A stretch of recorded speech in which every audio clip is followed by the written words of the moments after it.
Welcome back, everybody. This is Mark 52 of the Super Civil Servants Podcast. My name is Greg, and the Age of Heroes has returned. We're here on number 52. We are the first live show on YouTube. Hopefully y'all can join us sometime, check us out, and talk to us. Almost like the new 52, the rebirth. It kind of fits, you know. The new 52, number. We're starting new. That's right. Worked out perfect. We got the whole crew with us tonight, though, man. You just heard him. Nathan, what's up, buddy? How you doing? I'm doing good, guys. How's everyone doing? You know, feeling a little self-conscious. You know, got that quarantine muff and fruff going on there. But you know, we're here anyway. I hear you. Chris, what's up, buddy? How are you? I'm good. I'm here. I'm live, and I'm real when it's useful. Big, yes, sir. Katie, how you doing? I'm a little nervous, but you know what? It's okay. I'm here. There you go. I made it. You're already doing fantastic. All you gotta do is show up and talk. There you go. Yes, I do. Travis, what's up, buddy? How are you? Pretty good, Greg. Just still trying to come down from all the craziness that happened earlier this week. Still think I'm kind of dreaming, to be honest with you. Yeah. I'm going to stay high on that for as long as I can, brother. It has been an insane one. I don't think I've been as happy as I was at a few moments earlier this week in a long, long time. So, and then we got Sarah with us tonight, too. What's up, Sarah? Hi, how's everyone? Oh, fantastic. Yeah, you're all excited. Much to discuss. Oh, yeah. Oh, yeah. And you make up the complete Power Ranger group, so it's fantastic. You got everybody here. Right. I love it. So, a real team. But we've been talking all week long, and man, there has been so much news going on. But I know before we even started collecting any news for this week, we had a topic we were going into, and that was Stargirl. And I know Katie has seen all 3 episodes of Stargirl. The rest of us have got to wait 2 more days to see it. I watched the first one this morning at about 6 o'clock in the morning. It was fantastic. But I'm going to toss the ball to Katie. And Katie, start talking to us about Stargirl. So, it's very good. Like, it has been a while since I've watched the first episode. I did not watch it this week. I watched it, a month and a half ago. Yeah. I do get early sneak peeks of all DC TV except what's on the CW. Listen to her brag. I gotta do it sometimes, you know? But, no, Stargirl, I think Brooke Bassinger's absolutely amazing in the role. Owen Wilson's just fantastic. Wilson, right? Luke Wilson, dang it, I always do that. I do the same thing. I'm sorry. I was saying for my own self. Because I was like, oh man, am I was thinking the wrong guy? So I wanted to make sure. No, Luke Wilson. Owen's he's the very good guy. Owen from Dumb and Dumber. Wow. Yeah. Really? Wow. Yeah. I don't think Owen Wilson was in Dumb and Dumber, was he? Is Owen Wilson in Dumb and Dumber? I don't think so. No. No. Who's the other guy? Opposite That's Jim Jeff Carrey. Daniels. Jeff Daniels. A little different. I Oh. Newsroom guy. Newsroom guy, yes. We just got fucking way sidetracked. Sorry, let's go. Hey. Stargirl. I talk with my hands, guys. I mean, I get animated, so Hey, you're gonna see it all. me too, Nate. It's okay. So you're Ricky Bobby. I'm Ricky Bobby. I Shake and bake, my baby. hands. I don't know what to do with my hands right now. my hands right now. So, what did y'all think of her, like, just kind of jumping in? Well, okay, wait. I gotta figure out if I'm like going into spoilers or anything. Can we just talk about the opening sequence? Holy Yeah, cow. there you go. That's a great that place was to like start. just Yes. Hey guys, I Thank you, actually Sarah. watched this, and I said I wasn't gonna watch it, and I actually watched it, and guess what? Like, I am very intrigued, and I will be watching the next episode. Yes. Like, it did a good enough job to hook me in, and I go, you know what? I want to see where this goes because I'm liking where we're going. I hear you. Yeah, I agree. That opening sequence was great. I know from what I've read, this isn't the last we've seen of the JSA, either in flashbacks or we're definitely possibly seeing Alan Scott and their version of Jay Garrick coming in. Mm-hmm. Saw the helmet. Saw the helmet, yeah. Man, how about Wildcat getting kicked right through the fucking wall at the beginning? I was like, oh Right? man, really? Like, I was like, we're starting off with Wildcat going down. Damn it.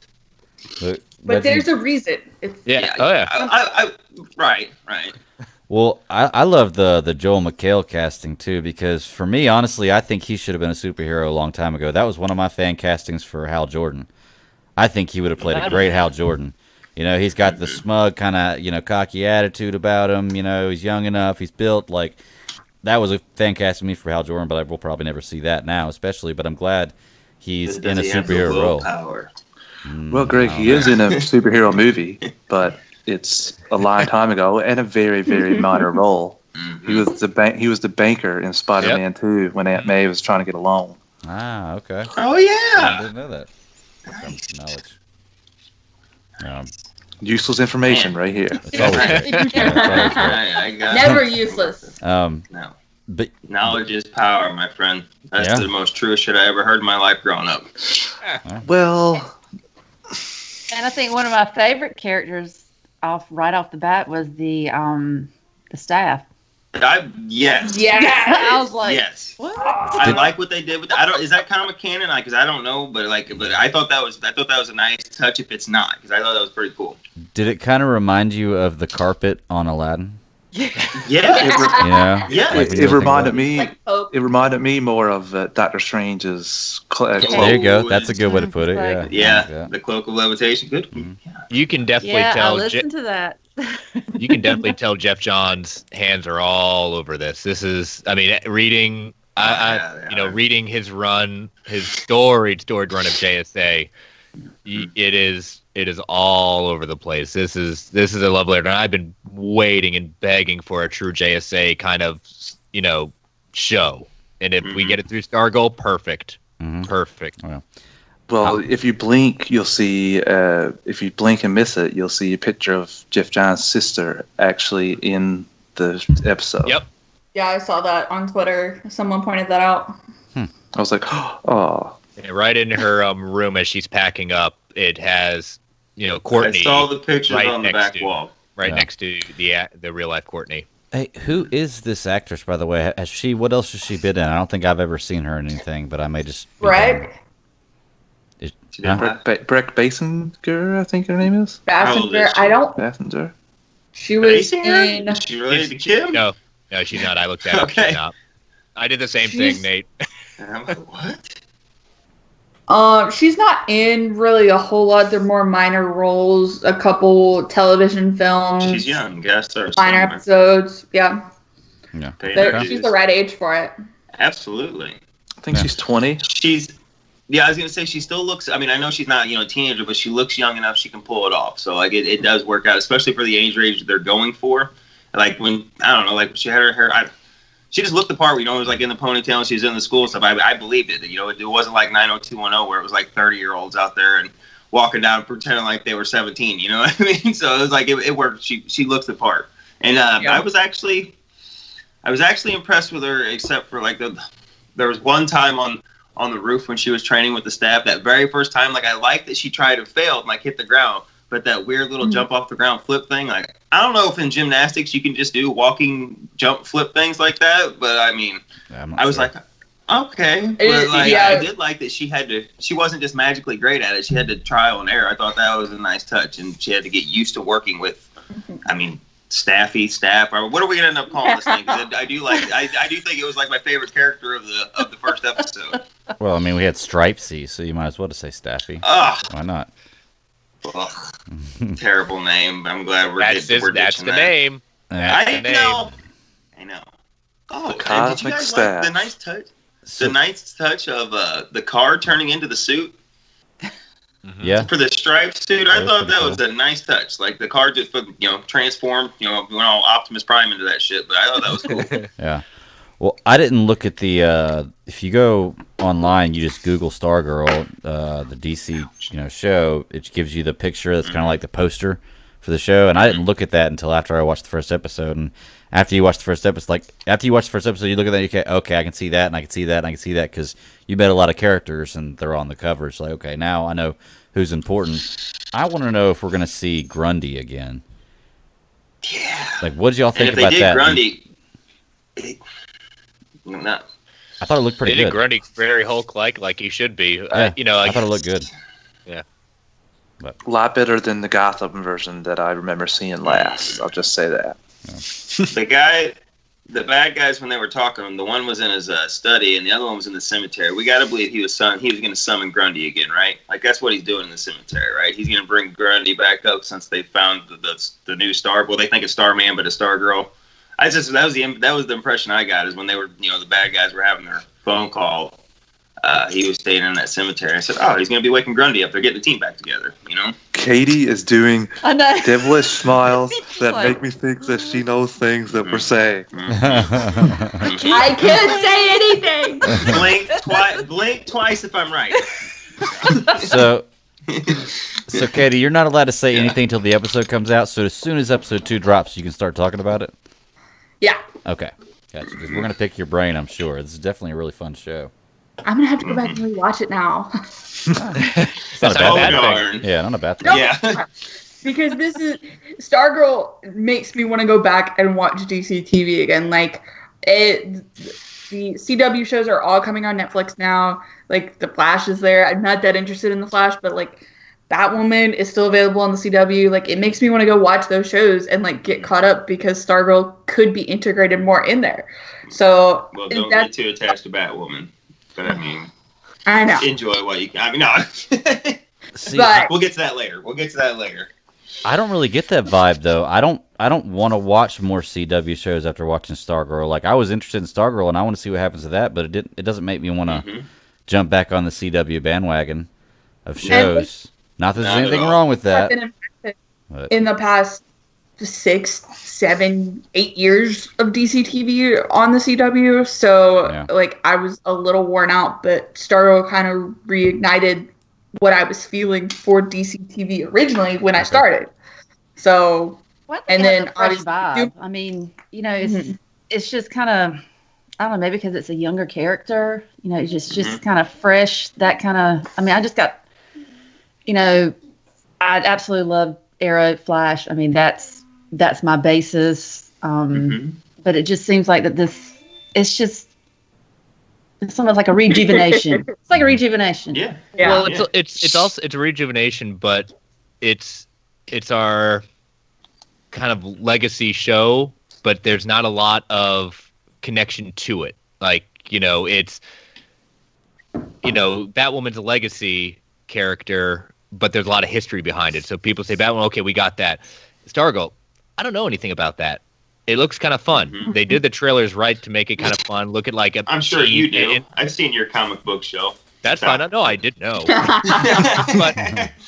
But you look at the idea of this seems to be team superhero. Like I said, if you look at the poster, you look at the thing, the legacy characters, there's going to be more legacies brought in, inspirations and blood relatives taking over for their fallen brethren and fallen family members. So I think that's personally what I'm interested in. I think that's a great direction to take because that's to the JSA became. You had your old veteran guard on top of the new ones who joined up and followed in the ones that inspired them. yeah. Sure. Well, the way I kind of look at it is, Stargirl could be a really big hit, and after everything built up for the Crisis on the DCCW, it's almost like the way Marvel built up to Endgame. And I feel like Stargirl could be like the first Marvel hit that comes out after Endgame, even though Spider-Man was a good movie, but it wasn't tied into the same kind of thing. Sure. So I would kind of look at it like that. Like I'm sure that the next Marvel movie that comes out is going to be a really, really good movie and kind of knock it out of the park. And it's kind of the same thing, that rejuvenation. We've been worn out from what we've seen. We came down from a big story. We needed a few minutes to kind of relax, or a few years, I guess, to kind of relax. And now we have this new, fresh story coming in to kind of rejuvenate our love, our passion for this franchise, these franchises. I personally, it's going to be like 10 or 12 episodes, or 13, right? Do we know how many episodes for 13. Sure? Okay. See, like I'm a big proponent for these shortened down seasons. My biggest problem with a lot of the stuff on the CW is the extended storytelling that they have a story that they know they want to tell, and it could be told in 8 or 10 or 12 episodes, but they've got to stretch it for the what's the network? Was it 22 weeks 22. or whatever? You know, what 23 yeah. before, but it went back to 22. You know what I mean? And it's like, and then you're putting in your filler, which gives you. I like one-offs in a series and stuff, but you know what I mean. But it's when you're like into the story and like you get to episode 15 and that's your mid-season cliffhanger, and then we come back and we have bad villain of the week for 3 weeks, and then we have one episode that connects back to that mid-season finale in the beginning, and then you know what I mean. Like let's put a through line through there, and you can still put that kind of money and stuff in and put it into the budget, because that's what I was like. The effects on this for a pilot look damn good. Yeah. Like they look damn good. What they were doing with the staff. Grundy didn't look terrible. Now, granted, they kept him in the darkness or whatever, but Grundy didn't look bad. Like I said, Stripe, actually, I was impressed by how good Stripe Yeah, looked. Stripe looks good. So, like, and if we can keep that kind of effects and budgets up like that, I think they could really do something. Or not, I don't know what they cut out to get it on CW. I don't know if anybody's done the comparison, but I think it's a good balanced show, because I think you can walk that line to where you can still have it where a younger audience can, my perception off the first episode anyway, but like it seems like you could have that younger audience come in there, and it could also, like I said, like with the first scene we see Wildcat get killed, he's get blasted through a wall of a mansion and he's dead, so you can kind of, actually we watched the whole JSA get wiped out, but you know what I mean, like it looks like you can kind of go either way with it, and I'm hoping that it's keeps the quality, if not improves throughout, because like I said, I was impressed with the effects, and the story wasn't half bad either. Like I said, I'm curious to watch the next episode. So, the first episode on DC Universe, I'm scratching my memory here, but I think it was about 54, 55 minutes. 53, I think, was the total. Yeah. Mm-hmm. And then, so the next couple episodes, I think 2 is 47 minutes, and then 3 is in the CW range. And I think kind of they made the decision early on to kind of duplicate it over to the CW, so they kind of moved towards, okay, we're going to shorten the episodes up and kind of get as much content to the fans as we possibly can from all avenues. So I don't think you're going to be missing more than a couple seconds per scene every now and then. I think you'll get most of the content on the CW. Whatever, I'm a size queen, though. Give it to me all. You know what I'm saying? It's DC Universe. Gotta write that down right there. Brent from Fans is the only one that I know that watched both versions so far. So I would imagine there are some differences, but like Katie said, I think it's a good idea to put it in a CW format and get it out on CW, because this needs to be on more than just US exclusive app. Well, it needs as many viewers as possible. But this show great point, Travis. That's a great fucking point that I never even thought of. You're right, because now like a lot of more people, that's a great point, because now like you said, that can go, because you guys have got a rights thing where you can watch CW the next day if on an app and stuff, don't you, in Canada? No, I can't. We can't watch CW Seed. It goes on Bell or Crave or something, but I have buddies that hook me up with things, and I can maybe watch VHS tapes. With VHS tapes that get mailed, right? Like they fell off a truck, and I end up watching it. But like you guys were saying, this was a breath of fresh air to me. Before this year, I was the biggest CW fan I know. Yes. Like I was DC CW fan I know. Like I was waving the CW flag. I'd put my knowledge of those episodes up against anybody in terms of how many times I've watched it. And Arrow ending was a real take the cape out from under me, take the rug out from under me. Mm-hmm. And I've been with Flash until the end, but seasons 4, 5, and 6 of Flash have been the worst of the show. Season 6 was like a gut punch. It's like the middle of Smallville seasons. It's taken the turn. Yes, it's not. I think Doomsday, though I love Sam Witwer, Doomsday was probably the lowest point of Smallville. Garbage bag with some thorns sticking out. Oh. Sam Witwer is listening and he loves you for it. Yeah, because everybody knows Doomsday is a guy that rides around in an ambulance saving people for 18 episodes. But the story they took on that was so unique and turning things around. It was unique, all right. Oh yeah, it was unique. Try rewatching that now and being like, oh yeah, your love interest would definitely get you. And I still love Were you like your love interest? Would Doomsday your love interest would definitely not make you turn into Doomsday? Because I think that his love interest would definitely make him turn to Doomsday now. But honestly, I've been with Flash and Arrow till the end, and I was a little let down, and I haven't caught up on Supergirl or Batwoman yet, or Legends. Travis tolerates no slander towards Arrow. He will not tolerate that shit. He puts an end to it. Yep. Season 4, I will tolerate. I will tolerate season 4. I know. There are some high points of season 4, and Damien Dark is not one of them. No, he was way better on Legends. Way better on Legends.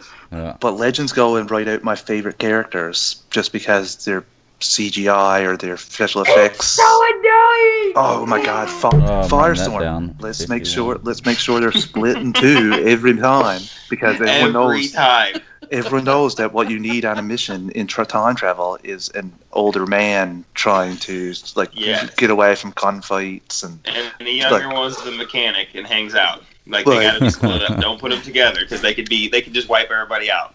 And the last straw for me was them writing out Ray Palmer. That was it for me too. I stopped watching after that episode. I haven't looked back. I haven't either. Down with Legends.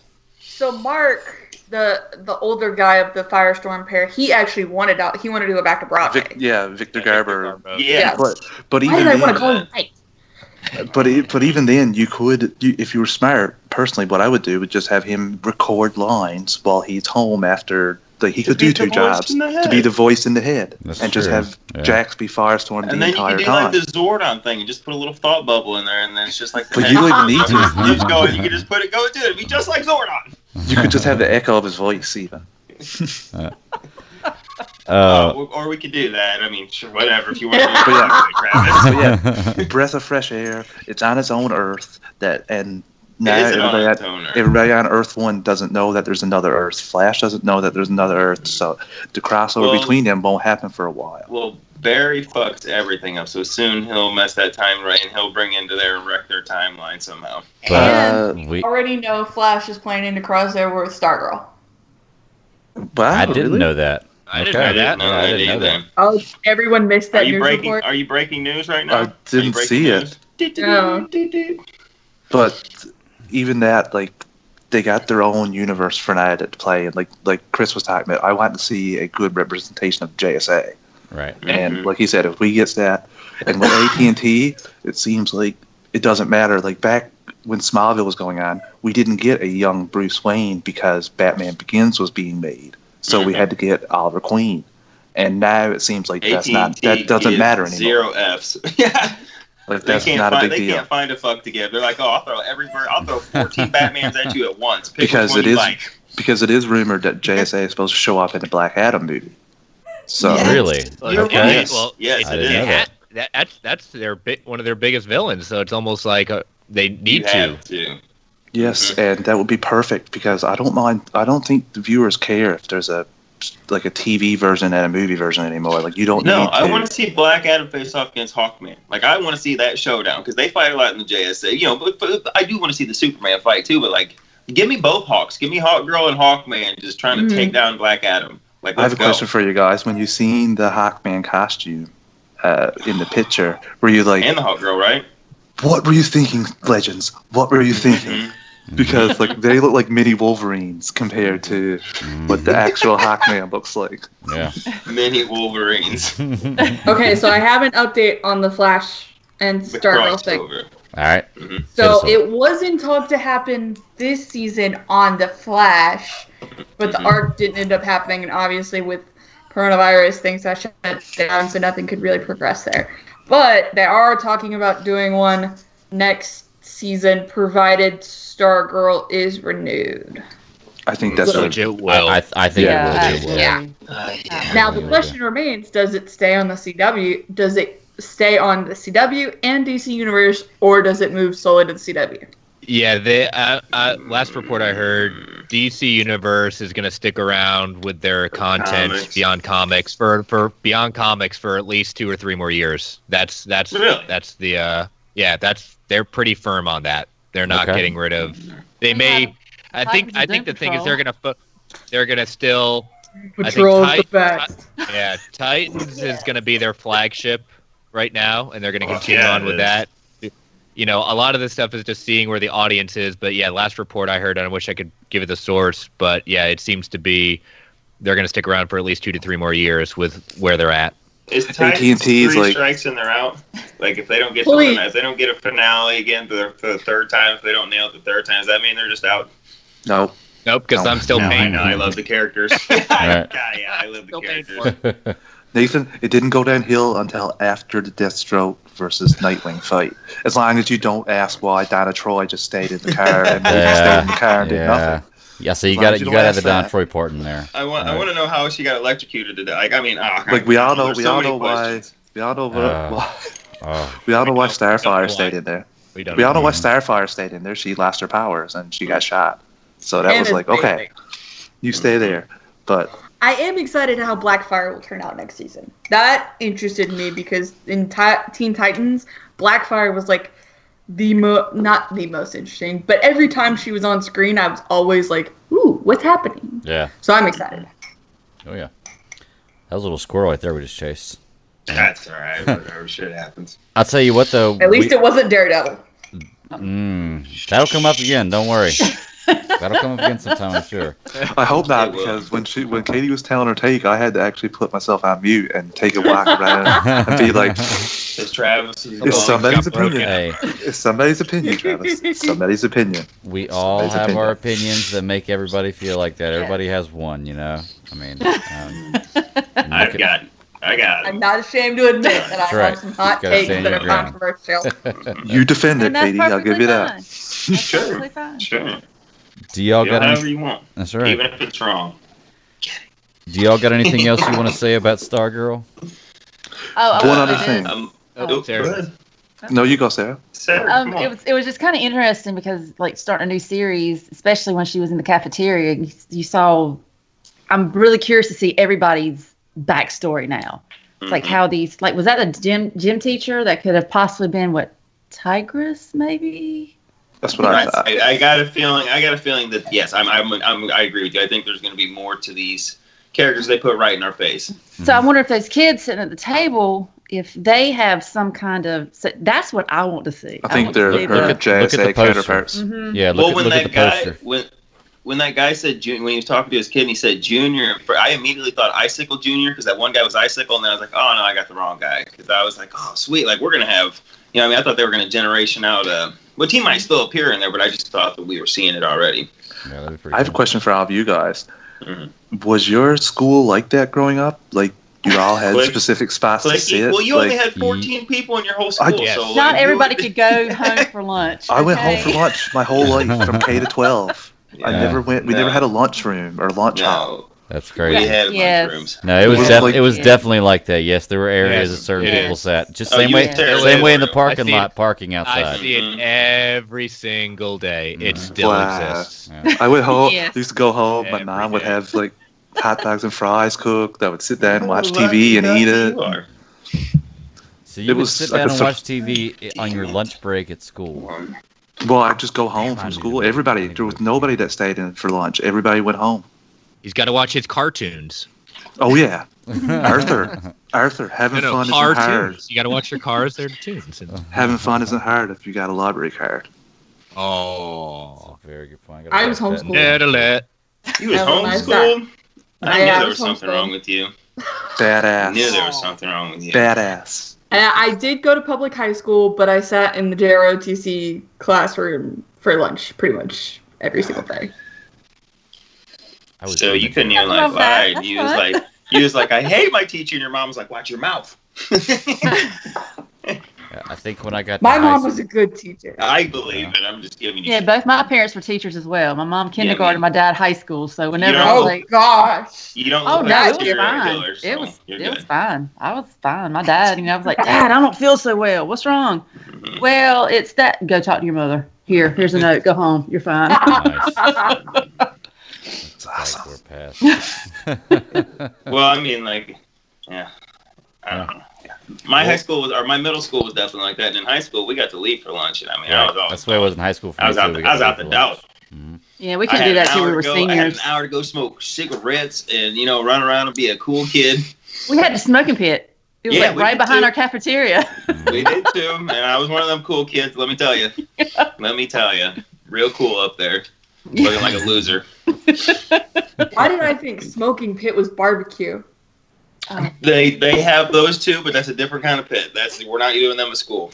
I like to think was like, do you guys grow up in Dazed and Confused high school? Some of them did, yes.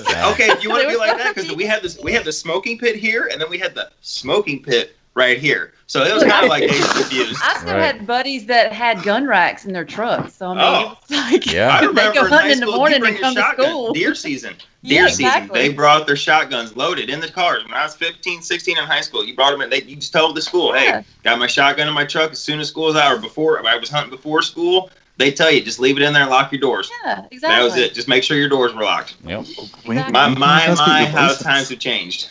You know what I mean? Absolutely. Oh, yeah. That's a hell of a squirrel we just chased too. That was an awesome squirrel. All bad. that to say My that bad. yes, our No, high you're school good. is like that, Travis. My bad. It's all right. Well, actually, some of the stuff we were talking about there at the end segues perfectly into the next part, because we were talking about DCCW, and there's been some Ruby Rose news as of late. She said Canada sucks. She peaced out. It wasn't exactly like that, but it was pretty close. Writing that down too. Superman doesn't think so. Superman doesn't think so. Right, I get it. Well, T-Bone, man, I'll start out with you on this one, buddy. You're the biggest DCCW guy here, I think. What's your thoughts on this? What's going on? I first initially thought it could have been because of the injury she suffered a while back. She almost faced paralysis, but no, that wasn't the reason at all. She just couldn't handle the workload, if I'm being completely honest with you, and didn't like being in Vancouver. That was the two factors that I read were the reasons why I gotta work too hard to play a titular character in a series that's Batwoods in a Bat family, and I gotta work hard, and I gotta live in Canada for 8 months out of the year. Oh, shut up, go away, because there's somebody else out there who will kill to have that job, and they will do, you know what I mean? Like, there's another actress out there that will kill for that job. To be a Bat character and be get out of here. It's right. I have to lean more towards your side, Nathan. That's kind of our thought about Pattinson and not working out type deal, even though I think he may have been trolling us. But he may have been trolling us, right? That's a little thing I want to throw in there. But yeah, that's my opinion. I know.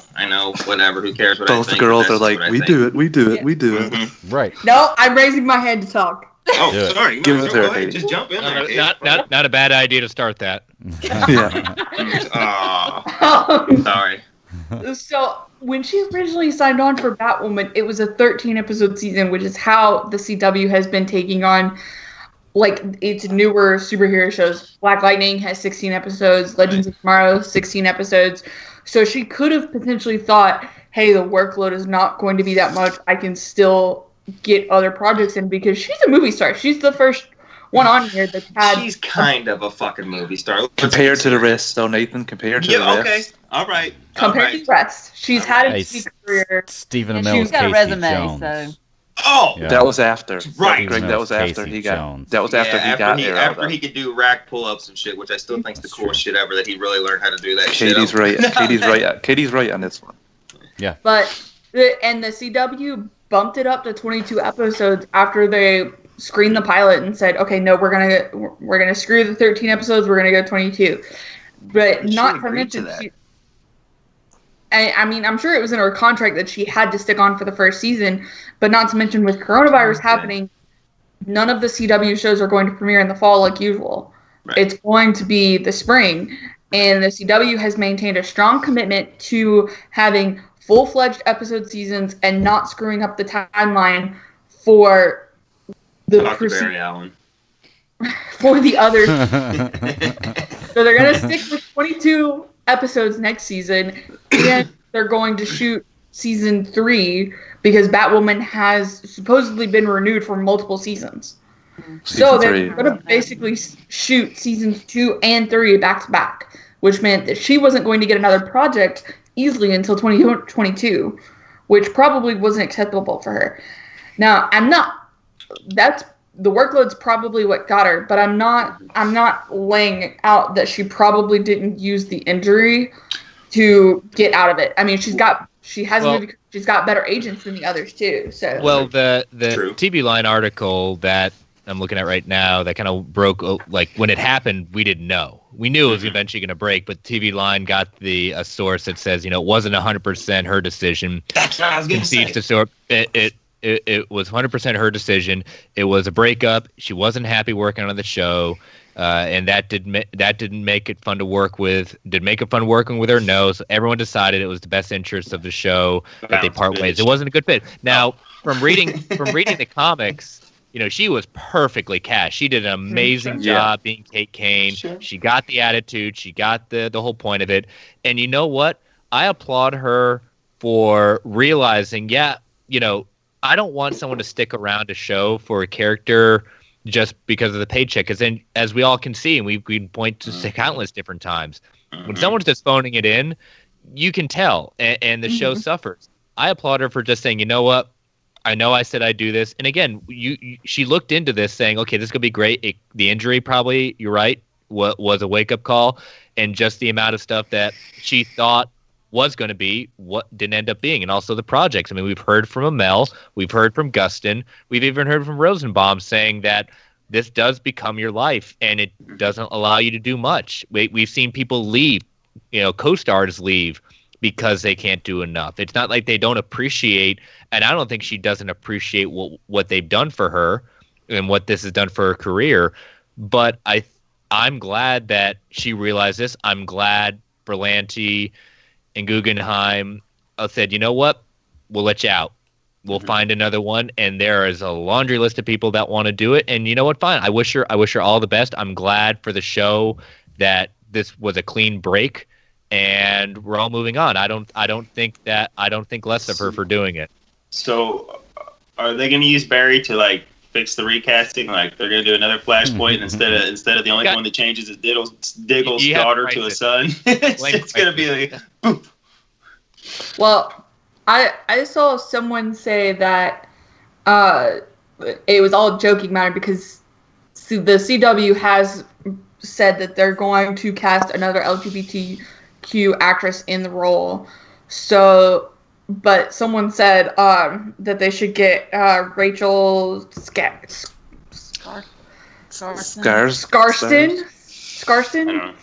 Rachel S. Rachel sure. S. Rachel S. Who was playing Alice on the show. They were supposedly identical twins, so they were like, "We'll pretend they were identical twins if you pretend they were identical." So they were let's bring her into the role. Was that Stu Little? I think that was Stu Little on Twitter. I saw it on Facebook, so I don't know. But I thought it was hysterical. It is hysterical, and I think we've seen there are so many different shows that had a main cast member leave and go, and either they, in this case, they'll recast. They don't need to make a big deal of it because that's not the story. The story they need to continue the story that they set up, that they're moving on with Hush as portraying Bruce Wayne. You just put a new person in, go on, we move on from it. That's the best way. If you draw more attention to it and just say, "Oh, Crisis created a new where's Kate," that's a wrong story to go. I don't like it. Just cast someone else. We accept it. We see it all. How many different Batmans have there been? We accept some. We don't accept others. We just move on. Go the road. Just go the roadie way. Just go the roadie way from Iron Man. Bruce Banner. Or Bruce Banner. Yep. Stephanie Beatriz of Brooklyn Nine-Nine has already threw her name in, saying she's wants it. She's studying it. She's so committed to Brooklyn. But she's a side. She's a part of an ensemble. She would be the person. Like she would get to star in her own show. Give me the wig. I'll get out there. She is a member of the LGBTQ community.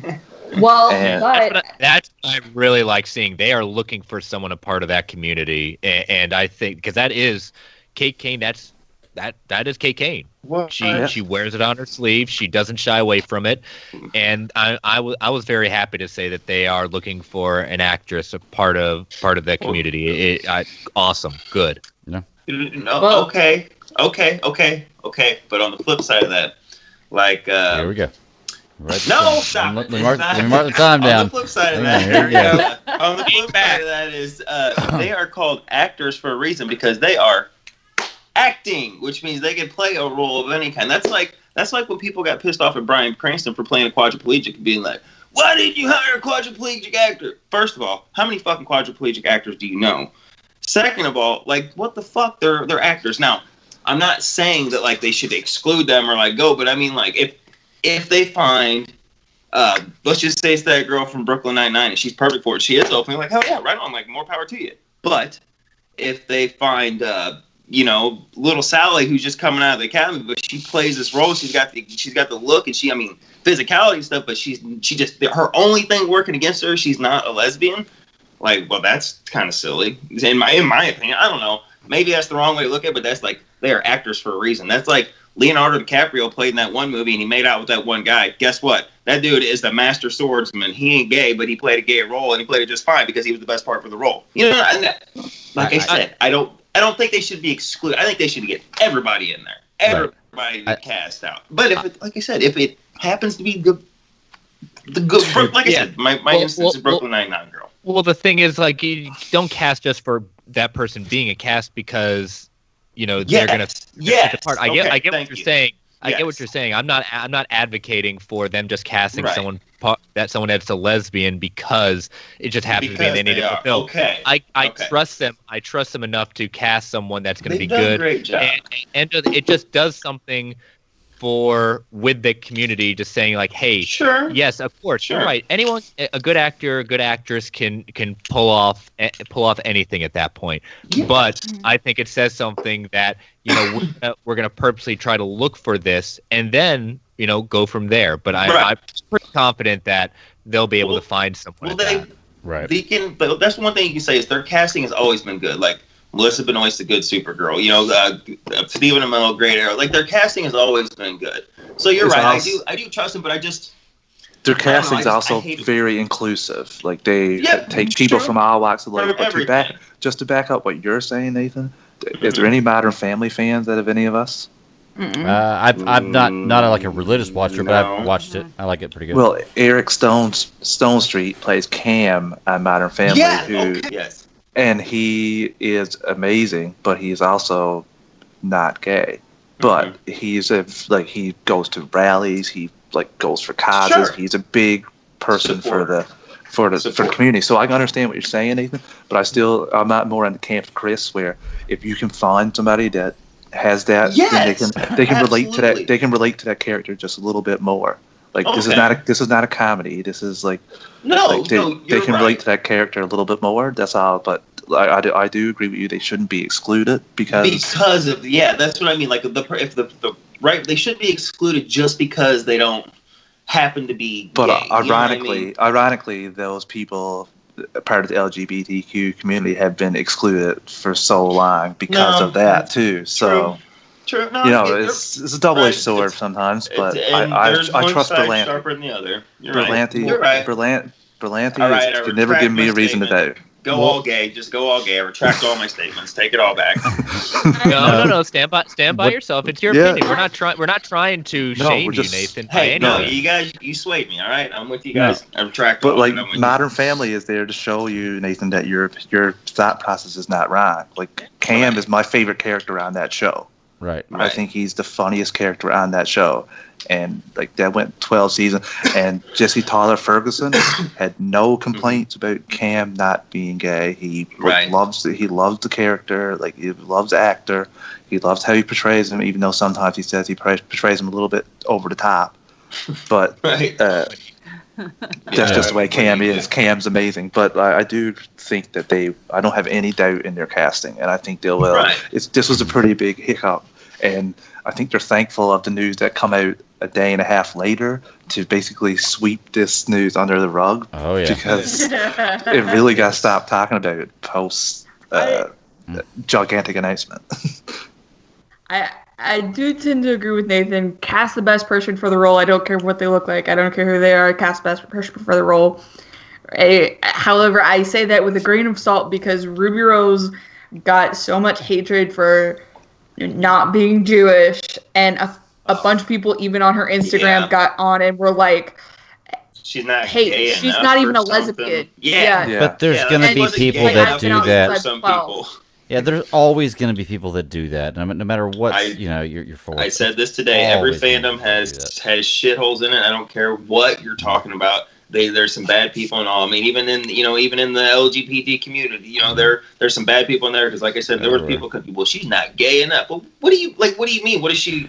What do you want to see? Like, what is it going to take for her to be quote gay enough for you? You know what I mean? The problem is, and it's what all of y'all have kind of alluded to and pretty much have been pointing out, is that you can't. Like I get that what you were saying, Travis, about the LGBT community and how they haven't had as much representation in the world. But if you hire them strictly based on that, then you're doing the exact same thing that you're fighting against. You're pigeonholing them. You're doing the exact because you're fighting against hiring somebody just because of who they are and what they are, as opposed to the best person for the job. Not saying that person can't be the best person for the job. But they should. But nobody should be hired just because of that, no matter what kind of what you want to make up. Because if I'm looking for the next Indiana Jones, I'm not putting out a call sheet for a straight guy or whatever. I'm just putting it out for the straight. And if guy comes in, he just have like mega nuclear gay. You know what I mean? Like just rainbow shooting out of his butt all the time. Like he's gay coming down the street, but he's the best person to be the new Indiana Jones. Like let's go. Like let's be him. That's just your swashbuckling guy. Like who cares what he does at home? Like can he act and can he be like, can he put me in that line and make me like, yeah, that's Indiana Jones. Like, you know what I mean? Can he outrun a boulder? Damn it. Yeah, can he outrun a boulder? That's all I care about. Can he swing on a whip? But the CW has to be very careful with this one because of the backlash Ruby Rose got. They don't want to bring some other actress in because the other actress is going to know, hey, Ruby Rose got this amount of hate for this. Yes. So they're going to have to be extraordinarily careful with this, which is probably why they're still aiming into the LGBTQ community. Sure. So that it makes sense. But my hope is that they just cast the best person for the role. Yeah. Right. I don't want anybody to be excluded because they are or aren't gay, is what I'm saying. Like, because there you go. If they really want what's best, and like I said, that goes for any role. Like, you shouldn't be excluded. Like, if I put the casting call out, and like I said, like if I'm making the next Indiana Jones movie, when I put the casting call out there, I'm not putting gay or straight in the thing. Like I don't care. You're coming to be an actor, which is what you do. You're supposed to make me believe that you can be this character, even though you're not. Maybe you're the bookworm Poindexter, and but I want you to be the big hulking hero. But can you act and do that? All right, let's go. Yeah. I don't know. Maybe whatever. It's my white privilege or whatever. People are gonna say, but that's just how I feel. Like you should. But Katie's right. I are in a particular predicament because that was the whole big news of like when they cast her, it was like, oh, we got someone from the LGBTQ or God damn it, whatever, the letters, and they got them in there because that's what she is, Yeah. So I get it. They're already in a tight spot. You're absolutely right. I mean, it's always a difficult situation whenever you involve anything like that. Right. And it's always involved. So, but I don't know. What do y'all think? Anything else for Ruby Rose? Any other kind of news? Like, I wish her luck on her future endeavors. All right, next. No, I'm just kidding. No, I mean you're right. I mean, like I said, I think I stick with what I said. I'm glad she got out when she realized it wasn't going to be a right fit for her. That would have ruined the show because it had in my opinion, it had a little rougher start, but it stuck the landing. In the latter half of the season, it's got some hardcore fans. The people that like it really like it. I wanted to from the beginning. I mean, I never understood all the backlash and all this. I just took it as a new story, a new interpretation. Absolutely, I just took it for what it was, and I enjoyed it. All right, exactly, and that's how you should take it. Good. Well, I mean, I'm just going to reiterate the fact that I just did not understand like I said, the backlash and the vitriol and all this. Right. Because you're a rational person. Well, I try. That's a very, very good explanation. That's right. But talking about Ultimate Fans, man, we got one guy in our chat, Legendary Bearded Geek, man, runs his own podcast, really cool guy. Thank you, man. And he just brings up the point of looking at The Rock and Be Cool or Robin Williams and Birdcage. Of playing characters of different sexualities, that that's a good point. Yeah. So. Well, case in point, Roy. I mean, he was. Exactly. Arsenal. I didn't even. I knew nothing about his personal life, and Well, he had a struggle though. He had a rough time of it. Like I do believe that was in part why he left the show, because he was having such a rough time. Remember, right, Travis? I know you'd probably know more. Yes, there is. I just want to say, just throwing out there is a podcast with him and Stephen Amell's How'd You Do It podcast. He was on, I want to say it was earlier this week. He sheds a lot of light into all the stuff that he went through. And he was basically finding himself a bit more while he was in the show, and took that time to go away and come back. But people were like, he had instant chemistry with Thea, Willa Holland. Yeah. So people were asking him, people were questioning and you shouldn't have to. I mean, he's an actor playing a part. It does exactly. He did a good job. He made you believe it. These people don't represent the parts on screen.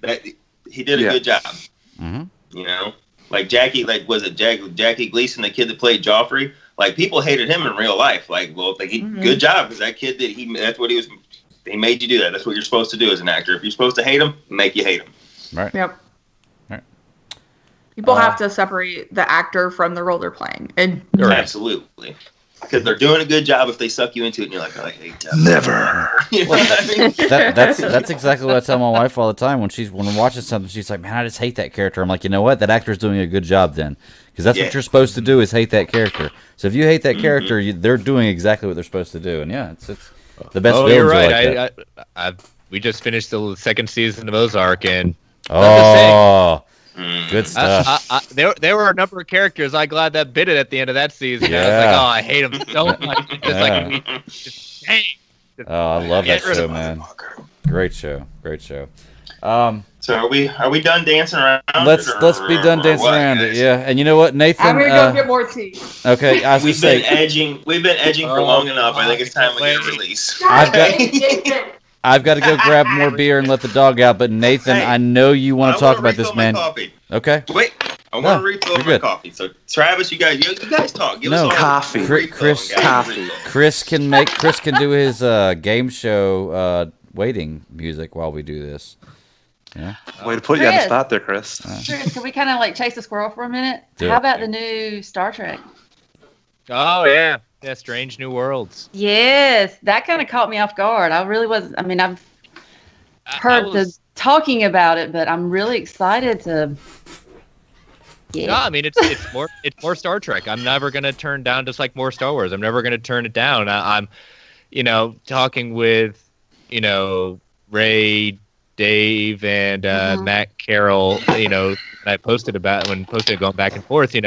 It's more Star Trek. We like it. We like that it's the cast. They actually listen to us. But, it's going to the past. It's going, we're treading waters again that we've done. I really hope that I'm confident that they're going to do a great job with it. It's the cast we want. The episodic thing, yeah, okay, we'll do that. There's going to be overarching stories, but I would still like them to start stretching their legs a little bit more, like with Picard, and go to the future.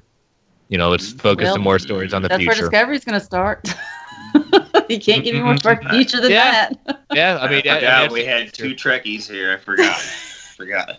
We got a couple Spock suckers over here. I mean, hey, no hate on Star Trek. I don't. I like the Kelvin movies. I knew as soon as I saw that drop, I said, if Sarah hasn't seen it, I got to tell her. Yeah. Well, another thing too that I found out from watching Discovery was Ethan Peck. I didn't realize he was the grandfather or the grandson of Gregory Peck, and that's another amazing actor. Yeah. And because when I saw him, I'm like, he looks familiar. Where have I seen him? Oh, he's got that. He looks like his grandfather. Okay. It's great. I'm excited about it. It's going to be, I'm glad they're listening to the fans. I know it's great seeing more Star Trek. I'm excited. Absolutely. Another little fresh intake of things. We're missing two, yeah. Was Picard good? Did you guys like Picard? That's what I was. Oh, we hated it.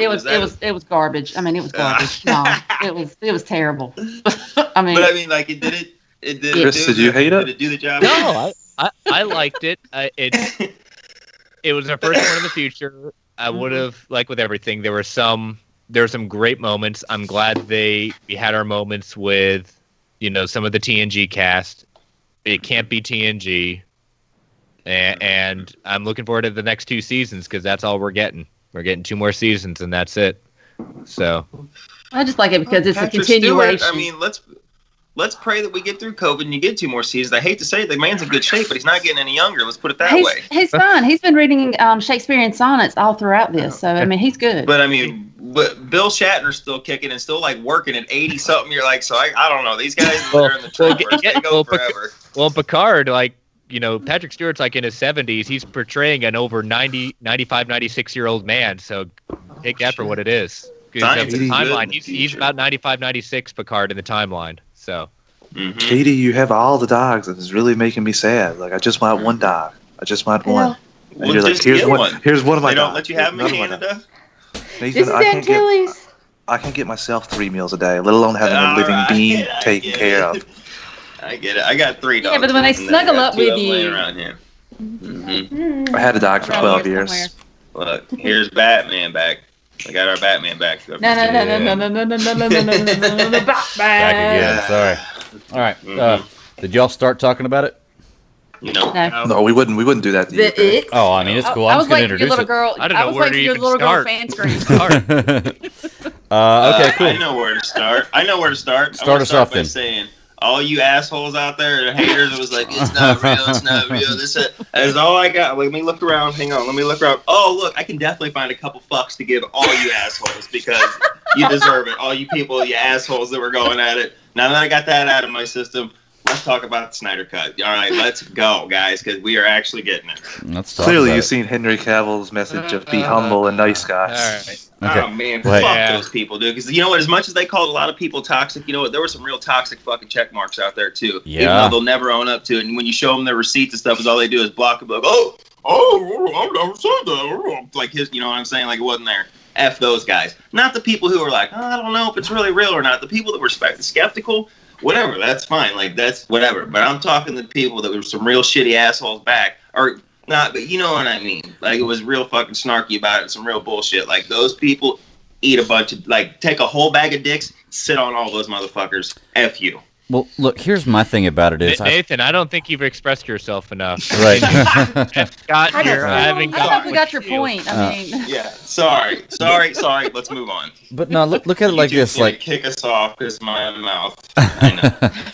I've seen a bunch of people posting stuff online talking about, you know, now finally the Snyder Cut will be over and all these toxic fans can be gone and this and that. And I mean, that's great if that's your opinion. But here's the thing: is you're putting a big umbrella under a lot of people or over a lot of people because I'm a Snyder. I was a release of Snyder Cut support person.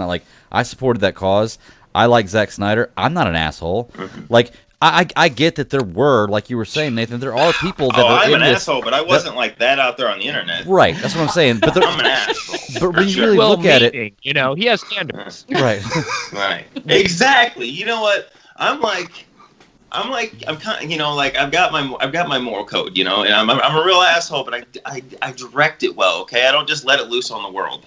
I just direct it the places it needs to go. Well, my only point about it is, like, really, when you look at any aspect of life like that, especially when it comes to media and people liking or not liking a piece of media, there's going to be people on both sides of every argument of everything that are like that. I mean, it just depends on what your point of view is on it. Now, like I said, I'm not excusing toxic fans who are assholes that do this, but at the same time, for every one you could find that would do that, you would find somebody else that was the exact same way in the opposite side of the argument, you know? But there are a lot of great Snyder fans out there and a lot of great people who supported this cause, you know, and now we're finally getting the fruit of that.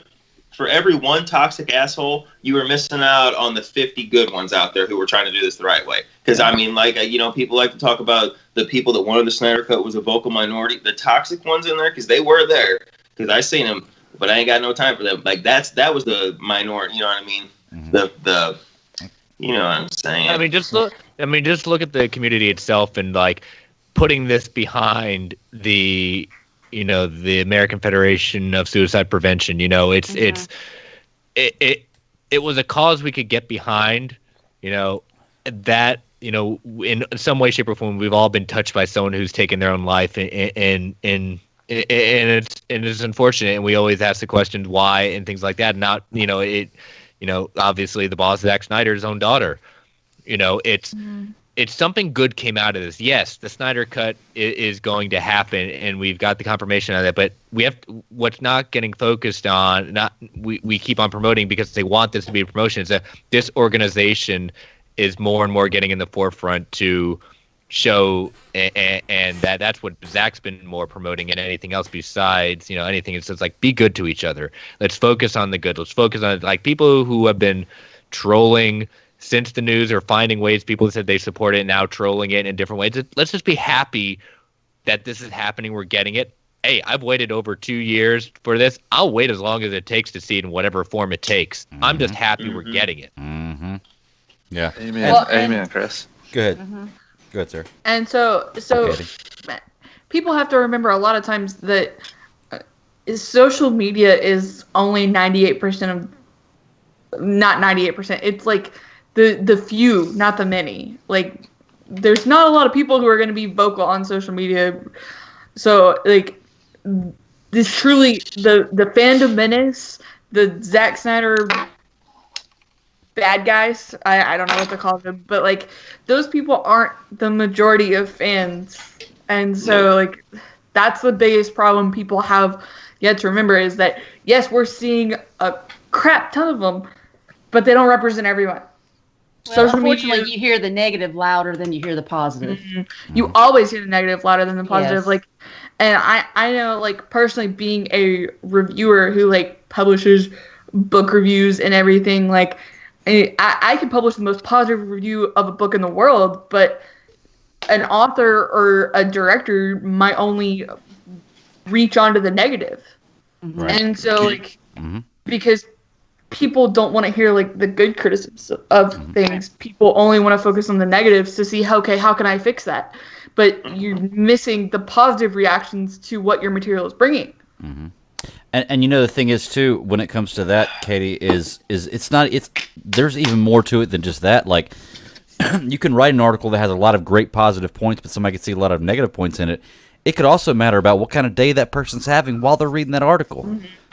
That can change their opinion of what they focus on and what they do, which is why it's better to look at movies and these type of things more than once. But it even comes down to that. So somebody may not be having a good day and see this movie or read that article and pull the negative stuff out of it, and that's forever burned in their head of what this piece of media is. It's something negative I associated with that, and it sucks. It really does. Yeah. One of my good friends, Mario, I always butcher his name, god dang it, Mario Francisco Robles, who ran Revenge of the Fans, does the fanboy, like, he can all the time say, like, that he watched Guardians of the Galaxy and hated it, but then he watched it multiple times and came around to it. Like you said, it all just kind of depends on whatever kind of day you're having, because, I mean, Guardians of the Galaxy is a fun film. Yeah. But for people who are looking for a deeper meaning, they might not see it until they watch it 3 or 4 times. Right. So you gotta scratch the surface a little bit. Yeah. But even, like, Katie's not a big fan of Snyder's DC movies, which to me is perfectly fine, because I don't see Katie every day saying Snyder sucks, Snyder's a piece of crap, like, blah blah blah, attacking him. Right. Katie just says, I don't like the movie. These are a couple of reasons why. I'm happy that you enjoyed the movie. Right. I will not come in if you're discussing the movie, I will not come in and rain on your parade.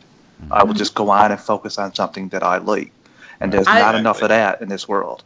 Right. Yeah, and, like, I'll give you the points that I'm, like, I'll give you the points that I don't like. Like, I said it in my Snyder Cut article. Like, I don't like the third act of Man of Steel. Like, point blank. Like, that does not represent Superman to me. I'm glad you think that it's good and it's a unique interpretation that kind of leads more to what you're looking for. But that's not what I was looking for out of that film. Yes, but like I said, you don't attack people. That article was very well written. For somebody that don't enjoy it, I commend you, because it's just a mature look. And you look at this creator was hired for a vision to do 5 films. And because of a backlash on second film, think about this now. If they would have let him do his art, it'd be over already. If they wouldn't have got in, and they would have just been able to go on. And like you said in the article, Katie, his casting has been pretty fantastic. No. Like with Aquaman, Wonder Woman. Yeah, Jason. It's Henry just like, Cavill. Henry Cavill, Like he's he, spot yeah, on Superman. he even looks like it. Like Katie might have an issue with the material that he's asked to act, but she still thinks he's a good Superman and Clark Kent. Which did you guys hear that? Like my favorite movie is Man of Steel. Like my favorite movie. Katie doesn't they just like and it falls apart, and like look at us, we can still like conversate and we don't have to go at each other's throats and like you know what I mean, we don't have to be shitty to each other because she doesn't like, you know what I mean, like look, like we're proof right here, we're right here. I've had plenty of conversations of Man of Steel as well because my other half, that's his favorite movie too.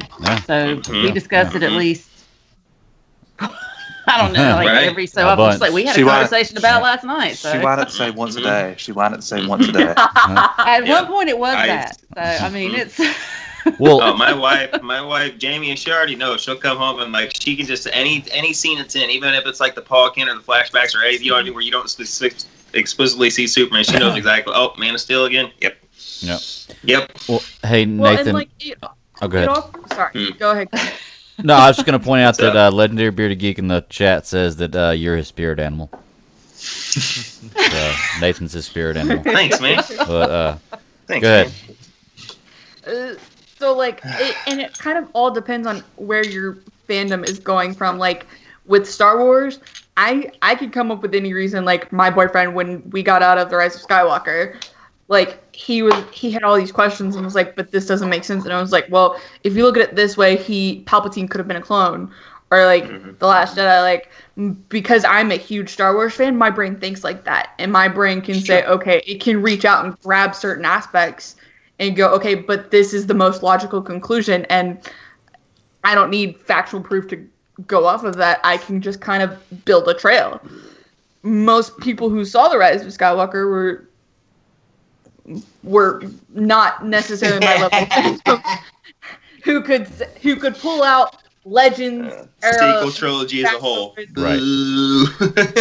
But like, I loved it. The DC stuff. I mean, Nathan, Greg, y'all are hosts of DC Alliance. Clearly, y'all have a little more DC background than I do. I mean, my whole background in DC before this was the Justice League animated series that was on Boomerang. That's where I got my start. Still a good basis, yeah. So that is not a wrong way to start. Right. No, not at all. But it all kind of goes down to what material do you know and how well can you expand on that without having the actual evidence to kind of back it up. What do you put your brain to? But your brain knows the mechanics of Star Wars, so it was a lot easier for you to be like, oh, it could be this, this, and this. But like you to a general audience person that doesn't know, they go, "What the hell just happened?" You know, like what just happened? Not this cat. This cat was like, "This is awesome." yeah. Zoom, Star Wars. Right. You know, you look at how this all kind of went down, in the sense of, you know, I've never seen so much just, oh my gosh, how did this happen? How did like this go completely awry? And just from Man of Steel to BVS to, oh my gosh, we got to write this ship so quickly. I mean, you look in a playbook of how to make a movie, you've done 26 things on the top of the list of what you don't do if something doesn't react the right way. Like, you do not just like gut check react and say, okay, we're gonna do this, we're gonna change this, gotta change it. Whoa. Let's not do the film done by Reddit at this point, because we see what happens with that. And this is again focusing on the positive. We've got new executives in place. We've got new people in place that want to right a wrong, and they see that there's a demand for it at this point. And you know, the Hollywood Reporter article, Zack Snyder have said it best. Deborah said it best, is that because of streaming, we can do this in a way that will reach new audiences and possibly build something that we wanted to finish the story. Yes. No. Well, I wonder. And here's the thing that people. Oh, no, go ahead. Sorry, go ahead. I was just wondering, because reading that same article too, you know, since she did mention the streaming aspect of it, if the world wasn't in the situation it was right now, I mean, even, you know, I'm sure he had this in talks, you know, had planning or whatnot. It just seems it's an opportune moment for them, because now they don't really have to focus on the theatrical release. So Well, That's Sarah, that's what I was gonna say. Well, for both of you guys. They already lost money. The Justice League is already a wash. Technically, this is a $20 million new project to basically to get streamers in it. Because whatever, you know what I mean. Years ago, they already considered that a wash. They're not counting that as the budget from that and this. They're thinking $20 million or 30 to finish this, and this goes on the stream. This is basically a high budget streaming show for them. This was made and this was put in the works before all this pandemic craziness happened. It was the day after Gal and Ben and everybody to release the day Snyder after Cut. the 2-year anniversary. I'm not disputing that. They came to it, but they wanted to put it on the back burner. They asked if they wanted to put it on the back burner when this started, and Debbie was like, "No, the production companies they don't have work right now, so Exactly. we would love to help them out and keep them working." So that's So it all. sounds like I said, an opportune time, really. Yes. And I like the idea that, people seem to forget, like, they're turning episodes. Like, that's Zach's idea too. Zach put that out there. Because then you can get the 4-hour cut. He can get whatever cut, and then I'm seeing things today of people saying, well, he says it's going to be completely different. That's not the Snyder Cut. That's not, what is it? It's his project. Right. Guys, it's his project. It's the same thing that people say, well, I hate that, special editions of Star Wars. Cause that's his vision. Right. You don't have to like it. You don't have to do it. Like, this is what he gets a way to finish or complete the way he wanted. Like, he has had over 2 years to think about this. Right. There are probably things in his quote unquote reels that he has shown that he may, say, now that I've got an opportunity, I may do something a little different in this way. I may do something different. I'm going to get it done now that I've had 2 years to think about it. People are holding that little reshoot. Sorry, Greg, that little reshoot thing. Gets him like, oh, they're going to come back because his movie's not done. That's basically for Harry Lennox, and if they can get like 1 or 2, that's not. I would love it. God, I would love it. I don't want to get my hopes up, but I don't think Ben Affleck's putting the suit back on for reshoots. No. You know what I mean? He might reshoot dialogue, but he's not. Yeah, ADR, because he can do that at home. He can get his little recording booth at home and give him ADR. At that, I do see. But I mean, like, I see maybe if he can get Harry Lennox, and if he needs Amy Adams or Diane Lane, if he needs one of those two, they might do it for him so they can get that one little scene in and go. Sorry, Travis, go ahead. No, I just want to say that I've never heard anybody that ever worked with Zack Snyder say a bad word about Zack Snyder ever. All these compliments, all this how good he is. I don't doubt that if Zack said to Ben, "I need you to get in the bathsuit for 2 days," I don't doubt that he would do that. Just listening to him talk on Fat Man on Batman. Don't get my hopes up. He said that. He said that like he signed on. You need one of these? I do. I do. Well, Nathan, he signed on for Zach's 5-movie plan. That's what he signed on for. Like he was disgruntled about the changes that were made. Place. And now he's in a good place in his life again. This is true. Don't get my hopes up though. Well, Katie, I want to give you props for your article too, because one of the points that you made was basically saying that was basically saying that this is his opportunity to show his movie. This is his, and I thought that wasn't fair because he left because of a god awful situation, and then somebody came in and just basically And Warner Bros. Is known for being one of those studios that allows for director integrity. Sorry, Greg. You're good. So the fact that they just cut him off after critical reception to BVS and then kind of pushing him away, like that kind of gives Warner Bros. A bad name. Like, one of the main things that I'm interested in Snyder Cut for is the fact that it allows directors to have the freedom. I've talked about this before, like with Marvel. Like, I want to see directors. I don't want to see Disney films. I don't want to see producer driven. I don't want to see producer driven. Like, I go to see Christopher Nolan movies. I go to see Zack Snyder movies. Like, I love 300.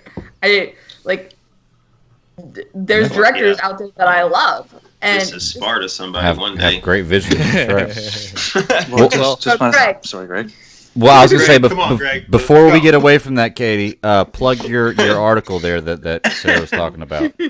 So I have an article on FullCircleCinema.com. It's called "I Didn't Like Snyder's DCEU, but I'm excited for the Snyder Cut." That's literally the title. It's very unique, but I do try to hit on a lot of points that I personally see. Like, the artistic integrity, making sure directors have their voice involved and the producing studio isn't overriding them. I do talk about Star Wars at the very end, like the last 3 sentences. I was like, there it is. If she didn't know. That's right. All right, Greg. What was you going to say, Greg? Okay. I got to put it out there. I'm glad you put that out there. What I wanted to say was we kind of buried the lead with this story. We backed kind of into this story. So we haven't really explained. I'm sure everybody listening knows. We haven't really explained. So what was it? Was it Monday evening or Tuesday morning it came out that Zack Snyder was going to do? Wednesday morning. Well, no, that was the day he did it. When the announcement, Monday. So the announcement came out Monday. He's going to do a commentary of Man of Steel, much like he did BVS. It was at a very awkward time on Wednesday morning. It kind of sucked. I couldn't watch it, but I did time my lunch perfectly so I could listen to the last hour of it, which is perfect. I did the same thing. Yeah, on my way, driving my truck, I plugged my headphones in so I can at least listen to the last bit of it. And I may sound dumb for saying this, but when Henry Cavill came on, I knew that I thought they were taking fans to come on for the show for the end. And I heard Henry Cavill, and I was like, "Oh, my boy Travis got on." But yeah, there wasn't Travis. Best compliment ever. Best compliment ever. It wasn't Travis. But yeah, that was basically it. And then he went through a whole slew of questions at the end, and the one lady asked the question at the very end. That was the biggest about the Snyder Cut. Zack Snyder puts the picture out of Snyder's. What was it? Zack Snyder's Justice League, HBO 2021. And that's kind of where we're at right now. We didn't talk about any of that, but that's what brought us to the Snyder Cut stuff. So, and then the fandom at once all needed a cigarette afterward. Yes. But it was so good, that everything has been behind it. Like, they were ready. The PR was ready for it. As soon as that was released, everything. HBO PR, HBO Max, TNT, anything Warner Brothers. I'll be going to Subway to get one of the cups that eventually ties into this. Because Subway's been on board since day one. Like, I'll be scooping up. I don't care. I don't care if I got to just get a Subway wrapper that's got the Justice League on. I'm going to take that shit home. Well, and just the fact that they had a promo tied into the watch party for HBO Max. I mean, they were ready for this. And to see Henry Cavill come on, he has gotten a lot of unfair flack because he's been silent. God damn it! He had the stash. He had the infamous stash. But he has gotten so much unfair flack saying, "Why is he not saying? Why he doesn't care? He doesn't care." No. He is the most political one of the whole group because he's Superman. He wants to keep the cape. He wants to do this. He loves this character so much. He's negotiating. And when you're in these negotiations, he wants it so much that he is being quiet as much as he can because he doesn't want to tick off the wrong people that say he can't do it anymore. And the fact that he came on, the fact that we're hearing he's got a new deal that's more than just Snyder's Cut, that's probably going to be a little more. Again, this is a guy that really wants to do this character right. And that's okay. He's being political. Affleck, Godot, Ray Fisher, everything. Momoa. They have. I mean, it's even more impressive that Ray Fisher is being political too. He has not said one bad word or anything like that. But Momoa, Affleck, Godot, they could say whatever they want, particularly Momoa. But everyone else has been political and silent. So, because he knows how important this character is. He is one of us. He is a fan, and the fact that he got on, he is the last one to get on, and the things like that. Bravo. I'm so happy that he can shut up a lot of people and saying he's finally supporting. He's always been a supporter. He has always been a supporter. Mm-hmm. Awesome to see. Was I the only one that raised the roof a little bit when I seen Cavill come on and I heard him? I was like, oh shit! Like I was back in 1992 and shit. You know what I mean? All I know, back in the day. You saw my live tweet saying, "Oh my God, Henry Cavill just crashed the watch party." All I know is my watch started going ham. It said Vero powered by Zoom, and then I was like, "Oh shit, what are we about to be in for?" Because it said that the whole time down in the thing. Because I couldn't watch, but every once in a while, in between stops, I could pick it up for just a second, and I'll see a little bit of it, and I'm like, all right, I had to put it down and go do more work, get back in the truck, go to the next stop. I was just excited to see Cavill's Instagram post because it was like right there. And does he own any other shirts other than blue tank tops? Because somebody put a collage together of him over the last year, just nothing but that same blue tank top, and I think it's hilarious. If I look like him, that's all I'd wear would be. I was gonna say, if I look like Henry Cavill, that's all I'd wear is never- tank tops. I Yeah. wouldn't even have a shirt. Yeah, there you go. Yeah. I wouldn't wear a shirt most of No, the time. I would just walk out of the house with like shirt, schmirk. What's up? I'd be like, this is the reason why I'm eating chicken breasts and rice You're lucky I'm not 4 just times walking a around in day. a Speedo all day just being like, look at this chiseled body. Writing that down. One. But I mean, even look at today is the 3-year anniversary of when Snyder walked away from the film. Mm-hmm. This is the happy ending to what, I know we don't have the film out yet, so me saying it, happy ending is it, but I'm saying like this is over 2 years, 3 years of fans who have been behind this that we're getting. How many times can we say we're getting what we wanted? We're getting this wish of seeing him conclude this. I mean, you saw, if you're on Vero, you saw Deborah Snyder posted saying thank you to the fans, thank you for staying with us, thank you for supporting this, thank you to everyone, the cast and crew that's been with them. This has been, and we've seen it so much time. It's been rough being a DC EU fan. It has. Yeah. I want to put special shout out to AT&T too, because I don't think if the merger doesn't happen, I don't think this happens at all. I don't think we get this in place. Shout out to the guy that running the account, because that kid's the shit. We got to let people know that the movie was pushed. If anybody thinks that when you seen that first scene of Henry Cavill with that CGI work, and you look at it and you think that movie is ready for mass consumption, you don't deserve to have an executive job. You don't deserve to have an editing job. Yeah, but there have been bad examples. Yeah, of but CGI Greg, in a lot of movies, this is their Avengers, right. and This your is their first scene Avengers. is Superman on a phone smashed. going like. The league should have smashed it. You should Well, have they cut wanted to that. get it out of the way. Get the bad part out of the way. The execs at WB wanted that out there because they were in line for bonuses if they hit a certain quota, which is exactly what happened. And then AT&T came in, bottom, heads rolled, people lost their jobs, and not gonna lie, I think it's a little satisfying that Toby Emmerich had to call Zack Snyder after that campaign, had to call his agent and say, yeah, we understand that this is actually something, we're seceding, that this is a real movement. Basically, hey, we fucked up. Would you want to come back and maybe do this? Can you just imagine the smile on Zack? Like, Zack's all home, we wouldn't say, but could you imagine the smile on his face where he's just like, he's probably got this hand over the phone, being like, Debbie, I don't think he's like that. You know what I mean? He'd get back and yeah, what was that, Emmerich? What'd you say? These motherfuckers are gonna pay us. I knew they'd come back. He just put it back in there. But now that 30 million, if it's even what it is, that's not even a percentage point of what AT&T has put into HBO Max. Like they put in $4 billion for content, and that's not even a percentage point. And this it's is I don't care what I don't care what people are saying. Some people are like, oh, this isn't a service seller. Bullshit. And especially since I think it's coming out episodically. And because Zach and Debbie made the presentation where he said, here's your cliffhangers.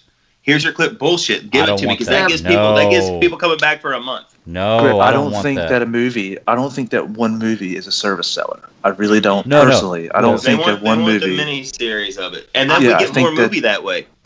I think that the miniseries type deal. No, I don't want that, man. No, I'm sorry. Even if I don't want. I don't want like 4 45-minute cuts of the Zack Snyder Justice League. Like, but I don't want that. You're like, not going to get a 4.5 hour clips on my fucking phone. Yeah, you're not going to get a. Yeah, that's going to be interesting if you do. If you get 4.5 hours as a movie, again, I said it before the show.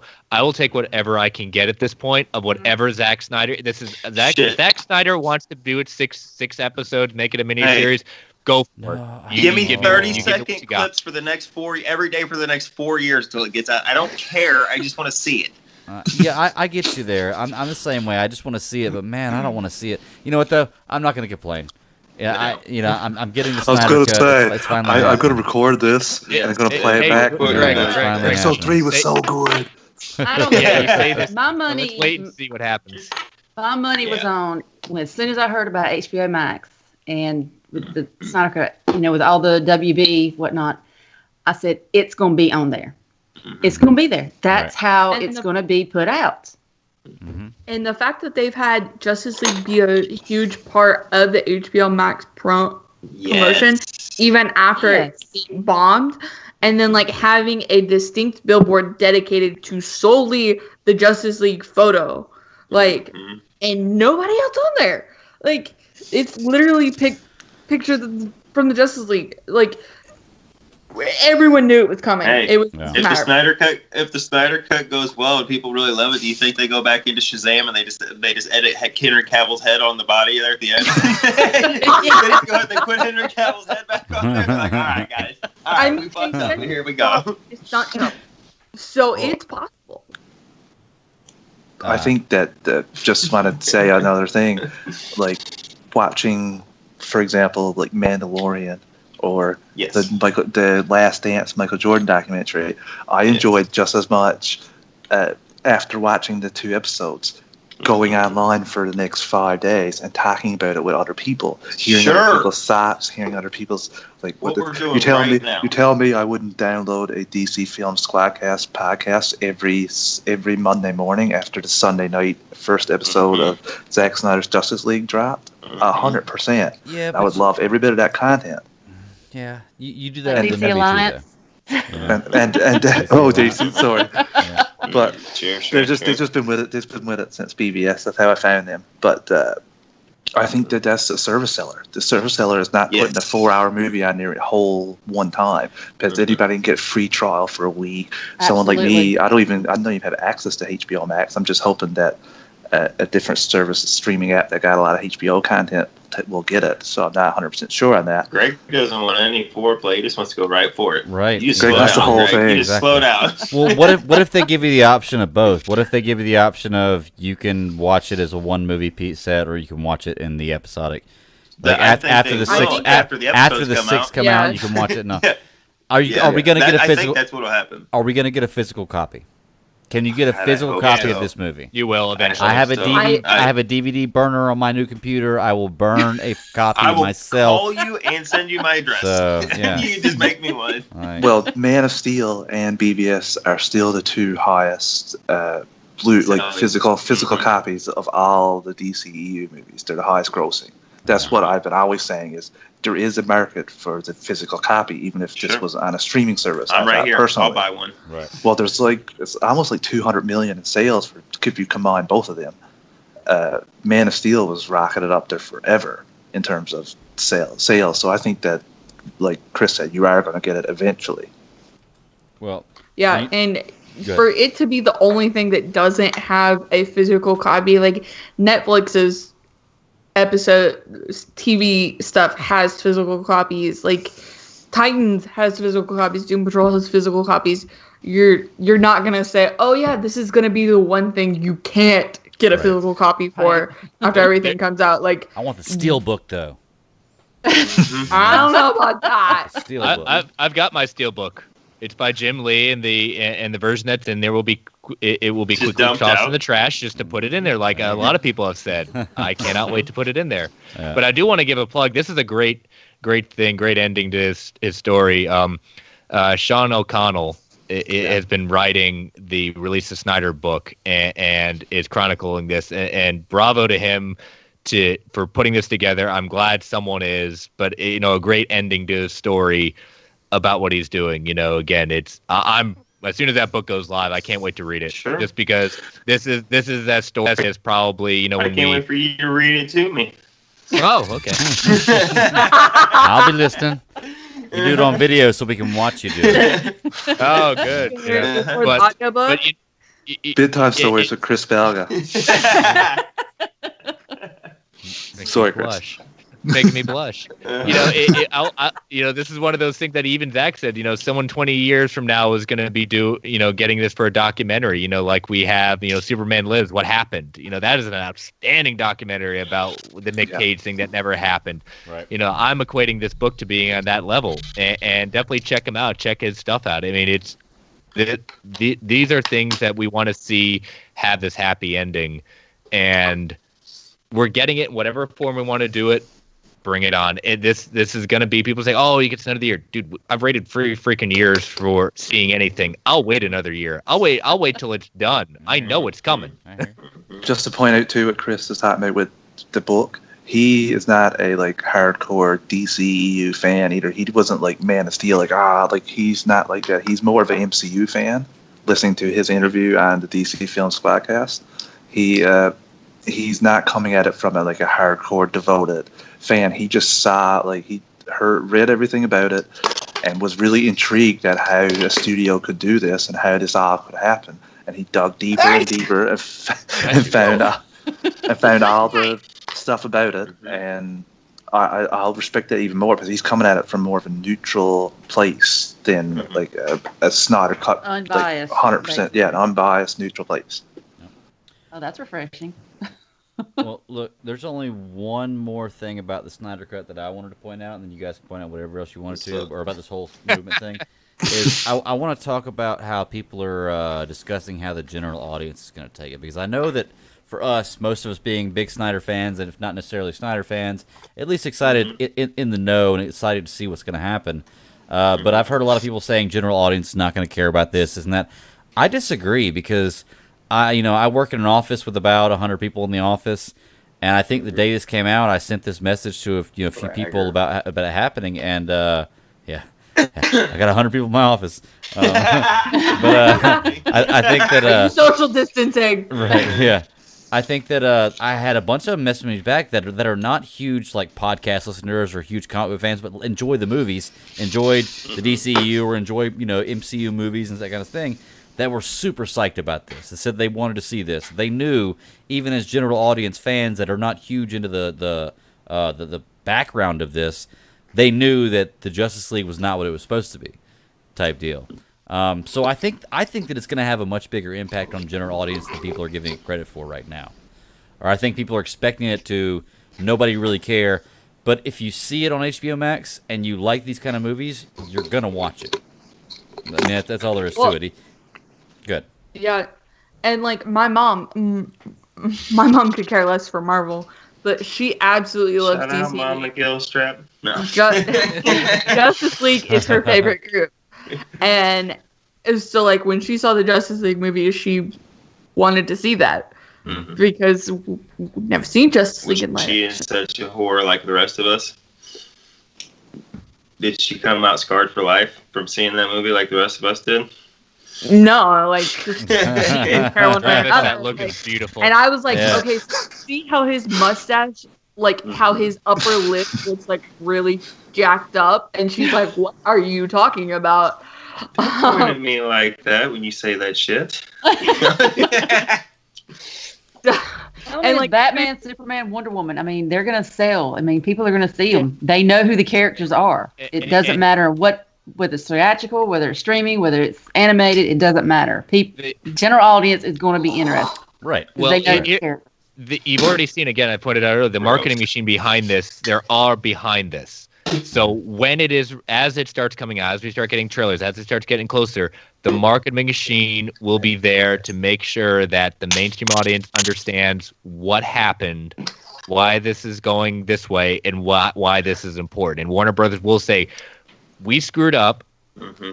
We have always been thought of as the director-driven, the auteur-directed studio. Mm-hmm. We screwed up. We're making it right, and this is what we want. Please leave us alone. Right. Yes, give us your money and leave us alone. Yeah. Right. And that's what they're going to do, and I think that's how you sell it to the mainstream audience. Because you're right, Greg. Right now, Snyder Cut's like, huh, what? Unless people like us who known this and have lived and breathed this and wanted this, I give it time. This is they will promote this right. But I just want to point out one thing.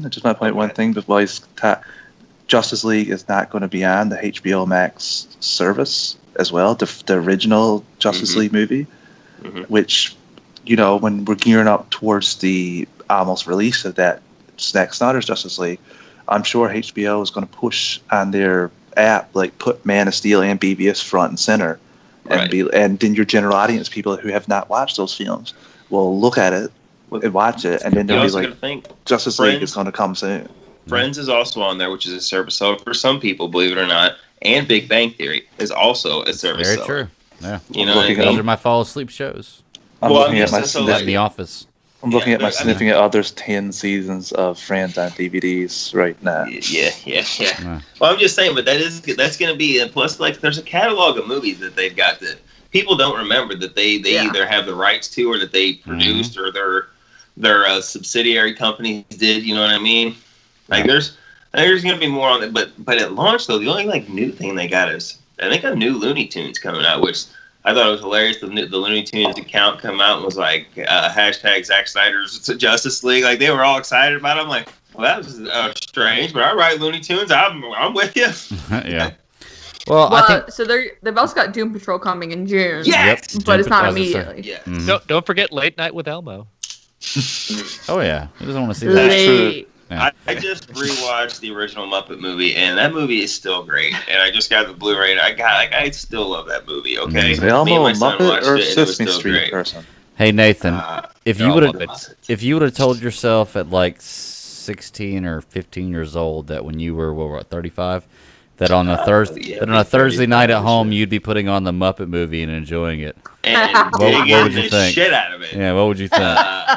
My 16-year-old self would have punched my 34-year-old self right in the nose and said, "What have you done to me?" And then, but I don't give a shit. But I mean, I don't care. I still love that movie. No, I put it on, and it was still just as good. And now I picked up even more of the references because it's been years since I've seen it. But I picked up because back in that day, like they put a lot more adult shit in there. Back in the 70s and 80s, like Pixar and stuff does. Yeah, now.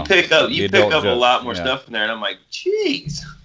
Well, I mean, you even look at Scoop that just released, and there's I so much that. in there. I paid full price for the 4K. I just bought it. I'm so impressed, Greg. Who put a knife to your back to do that? Watched it with my girls. They loved it. Well, it's because I couldn't find it for free first, but yeah. But I ended up paying for the whole thing. So yeah. But mom stuff. Well, y'all got. I have these little people in the background, so. Right. Oh, you're good. Guest stars, Sarah. Guest stars. Oh, most of us got little people. Like my dogs. Yeah. I'm surprised we hadn't heard my dogs yet tonight. They've been pretty quiet right now. Mine's over here asleep on the couch, so. I would like to think, I'm super. Like I said, so glad that the Snyder Cut is coming. Mm-hmm. I think there's many other things on their service sellers, but the way they're already pumping it up now, I think when they really start rolling out, you got to think, Zach's putting together a trailer right now, which is going to be stuff that's like that very, very first trailer we saw, that was a Zach trailer. Like this trailer is going to be Zach's again, and that's going to build the hype up and put it out there because, that'll flood social media. It won't necessarily be from Zack Snyder's account, but, if you're friends on Facebook or stuff, if you're a YouTube regular, it's going to the algorithm. If you look up superhero stuff, like this is going to come to you. It's going to get to more people out there as soon as the trailer comes. Because like I said, we got a whole new marketing, rolling through. Because like, what'd you guys say? HBO Max like immediately had that out where they were like using the fans as the thing because like they know like they're going to drum this shit up. We're going. We are good to go. So I think. Even if it's just for people to check in for a month, just to watch the 4 episodes it in, they're going to get that money for the month. And maybe while they're there, they find maybe they like the new Elmo show or the new Looney Tunes, or maybe they're like, you know what, I haven't seen all Big Bang Theory again. I'm going to stick here and I'm going to fall asleep to a new episode each night. But if they can get you for that one, or because you're going to get the month for what 15, 14, 13, whatever it is. If you're already going to pay that once just because you're curious, you got the month. Just do it like that. Yeah. And then they're going to hope that maybe you forget about it or you go, or maybe they don't even get it the first time, but that first episode comes out of Justice League and people are going, holy shit, like you got to see it. Like this is a whole new movie. It's going in a direction I didn't see. And then somebody else goes, what, it's $15? Well, hell, I can get it for a month and that's like going to the movies. I'll pay the $15 and then I got all the shit to check out. The marketing machine's going to slowly start rolling out. So I think they will get more general audience as they go. And more, there's enthusiasm out there because, like I said, you got to think. When it gets closer, we'll have more Ben Affleck tweets, more Gal Gadot tweets, more Jason Momoa. You know what I mean? Like I said, Ray Fisher. Like the machine will go. We'll get Henry Cavill posts and stuff about it. All these big, giant, colossal fandoms and these people that are behind, it's all going to come together. You'll get more general audience than I do, and especially like if you're going to get it already because Like, maybe you're the person that does want to just for friends, and you get it, but when you got it, when this comes out, it's going to show. It'll be just like on Netflix and everything else. When something's new, it'll be right at the top of your face. And if you've ever had any love for superheroes, you're going to go, shit, I've already got the service. Click. Right. You know what I mean? That's exactly what I just said in the chat rooms now. Yep. Mm-hmm. So, and Travis does bring up a good point, though. Like, how do you sell them on the Snyder Cut? The biggest thing I think that has changed between the initial release of Justice League and Zack Snyder's movies, not necessarily Justice League, but like the dark aspect of superheroes. Like, we've seen Joker come up. Yes. People are kind Logan. of.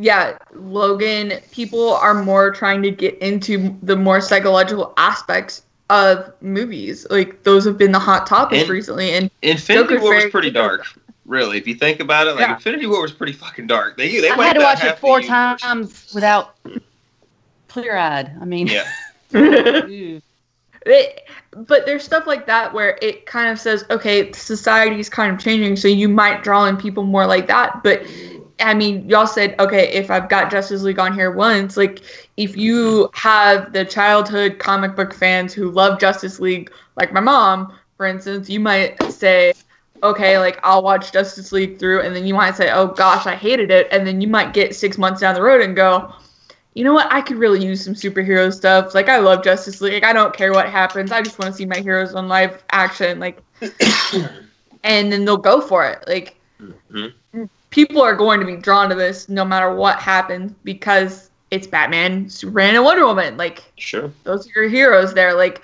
if you had asked me in 2006 about any comic book hero, I would have said, okay, you've got Batman, you've got Superman, you've got Wonder Woman, you've got Atom, because I was that geek. Like, I like delving into the Justice League animated show. But you could not have told me who Thor was in Marvel. You could not have told me who, like, Iron Man was. I knew vaguely about Captain America. No wonder she's a Marvel hater. Like, Travis, I mean, this explains it all. She just didn't know about it. She never had any exposure. That's why she hates it. I did not. I didn't know anything about Marvel before Iron Man. Like, absolutely nothing. So, like, you're going to get those people on there. Sure. Yep. Travis Snell's in the chat too, man. What's up, Travis? Yeah, that's his point I just addressed. Oh, sorry, I was away from the mic. I don't have the chat up here. I can't see. Hey, all y'all who are in the chat, man, go ahead and give a thumbs up for our first show. If we get like 3 thumbs up, that'd be awesome. Yeah. You have 3 thumbs up. I was one of them. Do it? Awesome. Okay, yeah, I was one of them too. We don't count though. Shh, Katie, don't pull back the curtain. Come on, man. Shit. No, it was my secret account. What are you talking about? Well, do y'all have anything else y'all want to point out about the Snyder Cut, about Justice League, about anything that has come out with Zack Snyder and this news this week? I know it's been huge for us, but we're super fans of Snyder, most of us. So 5, 6 of us. So I saw something interesting. I didn't read the article because I'm trying to stay away from hate and trolls and things like that. We get it. Well, no, I like reading. I just don't like reading. It has nothing to do with people who disagree with my opinion at that point. You know, that's fine. I do read that, but you know, I caught the title of it saying, you know, with the Snyder Cut and everything that Snyder's released, has he, you know, blown all the secrets about his cut at that point? And I said, well, here's the thing. No. You know, yeah, I agree. Short answer is no. I think that there is a lot of, we don't have context. We have scenes, we have we don't know where this falls. We don't know how it falls. Yeah, I'm excited about it. I really, really want to see Darkseid. I want to see that boom tomb moment where we see Darkseid looking at them and then it shuts. And that is I just want to see, you know, everything about it. Porter getting to do his lines, be the voice, be the Darkseid incarnate that we have been waiting to hear and see. I want to see that history lesson. I want to see the Snyder effing history lesson, because we know that we got very, very, very little of that in the movie, which I like, which is one of the better parts of it. But even that was changed. But I want to see that history lesson. Like, let's go. We know that shit's gonna be awesome. All them Amazons and Atlanta, you know, just everybody and the men just it reminds me of Lord of the Rings, you know what I mean? Because all those different people coming together to come and whoop this ass, like I'm ready for it. A lantern, like let's go. I want to. Do we think with the Man of Steel watch party, and he goes into the Kryptonian ship for the first time? Snyder says you'll see there's an open pod there, and then he said stay tuned. Do we think my speculation has always been in the history lesson, because he specifically says in that trailer no Kryptonians. Like they ran into a superpowered Kryptonian before. I think Supergirl's in the history lesson. I think she is fighting with the Lantern, the Amazons, the Atlanteans, and men. That'd be awesome. Well, just watching the Man of Steel watch party on Wednesday, I can remember them saying that the ice around the Kryptonian scout ship was 10, over 20,000 years old. Mm-hmm. So that may actually be the case, Nathan. Like, actually, never thought about that. To be honest with you, that could be. Said that. You know, he said that, like, you know, stay tuned. And like I said, that trailer specifically, no Kryptonians. You know what I mean? Like, and I know that was a bit, but like they still like. Man, that pod was open and it's been there. I think in the history lesson, I think so. Like, how else would he know about a superpowered Kryptonian? Because they gave up their space travel all that time. You know what I'm saying? In Man of Steel, we find out like they abandoned their outpost. They didn't go to exploration. They just stayed on their home world and drained that bitch until it blew up. Yeah. See, I want Martian Manhunter. Like, I want to see that. We want Harry Lennox to get that. Hey, and what did he even say? Harry Lennox put his tweet out today. Yeah. Oh god, it was something like really. I don't know. Basically, like showing his support for us. So like, let's go. Lennox is all about it. Yeah. And Snyder shared a picture of it on Vero. Yeah, I was gonna say, what did Snyder say about it? Because I was just on the audio. I can't remember exactly what he said, but he said watching them all or something like that. Well, he said seeing Swan. He was like, is that Martian Manhunter or is that Manhunter looking at so and so in a strange way?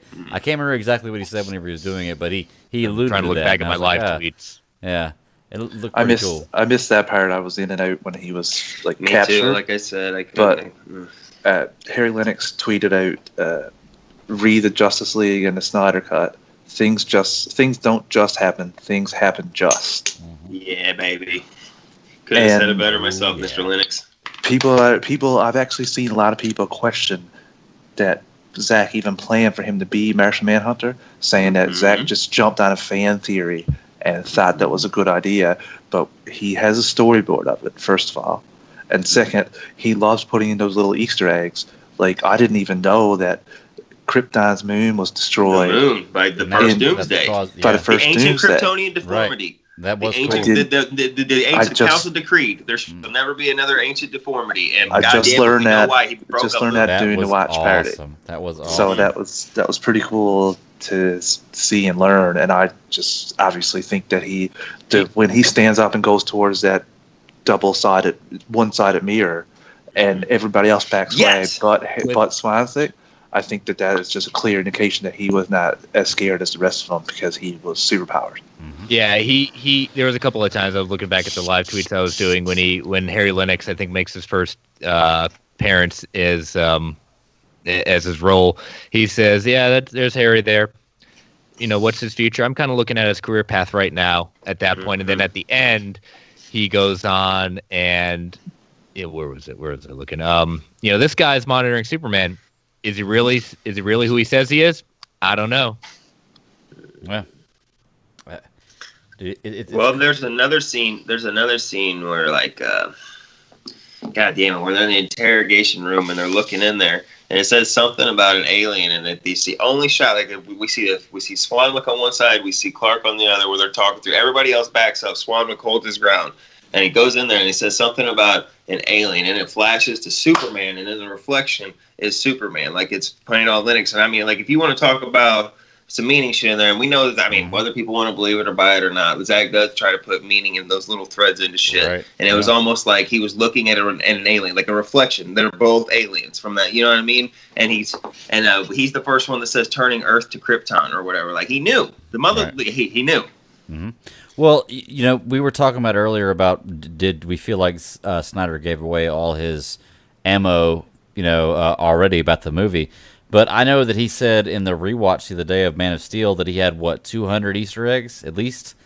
Mm-hmm. And I know that I've watched that movie 157,000 times, and I haven't seen 200 Easter eggs. So he's either lying or probably exaggerating a little, I'm sure.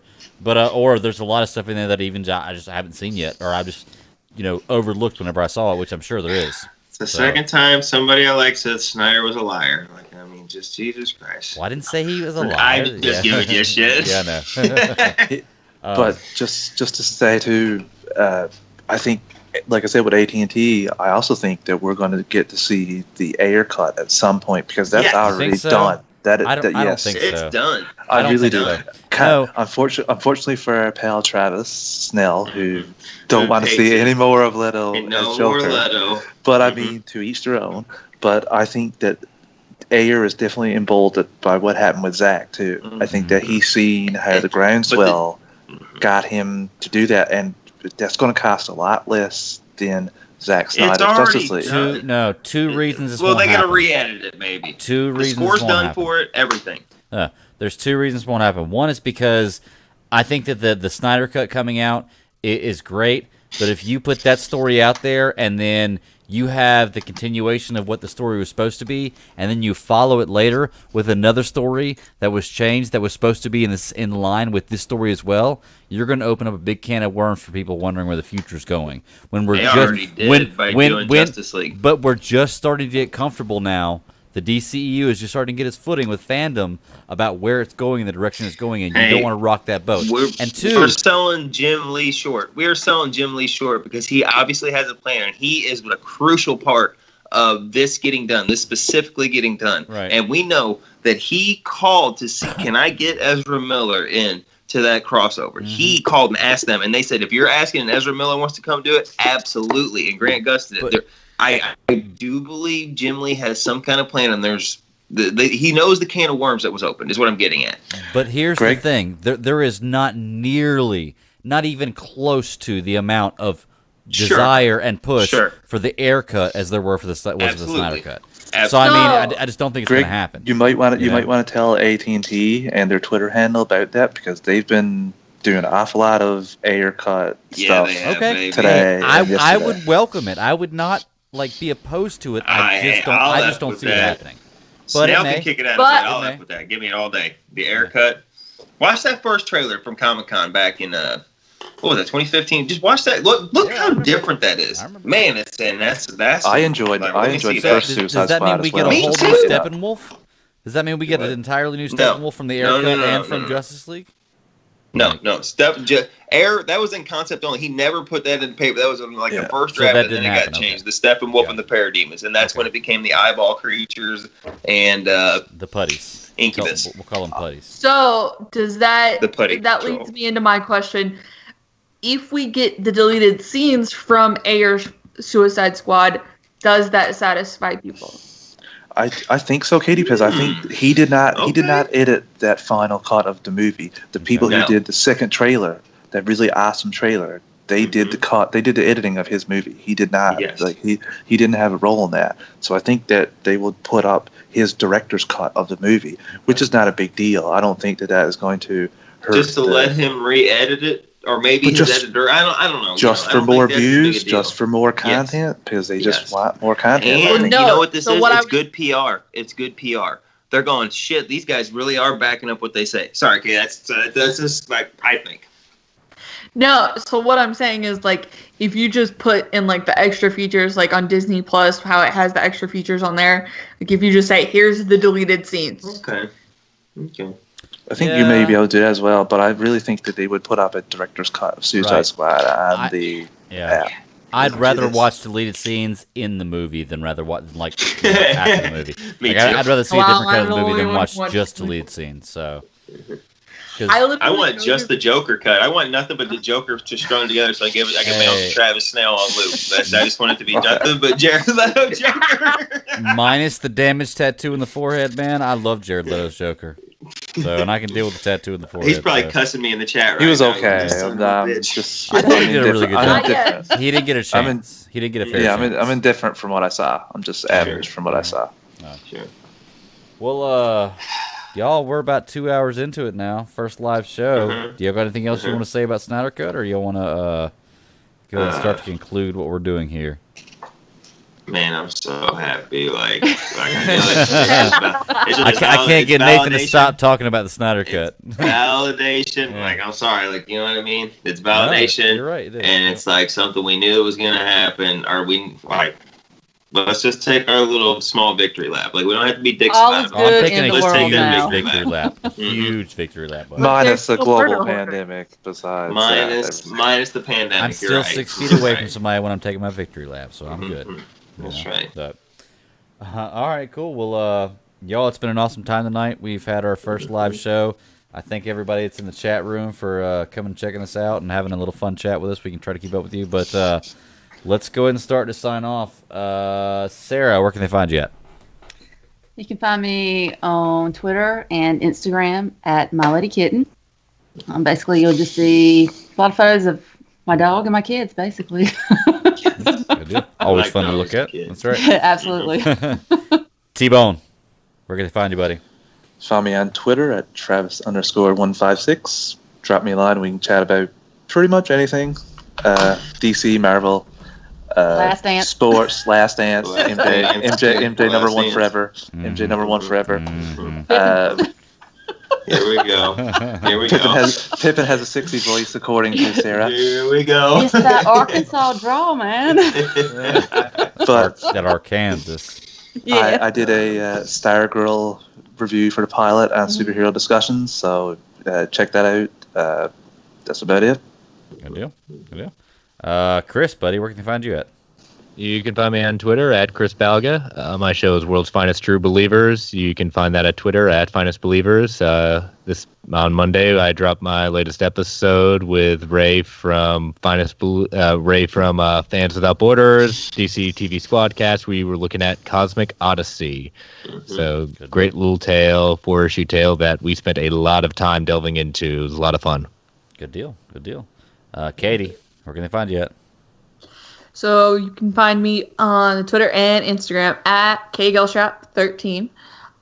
You can find my film podcast that I will be hosting for Geek Ultimate Alliance Podcast Network at Slice of Film 1.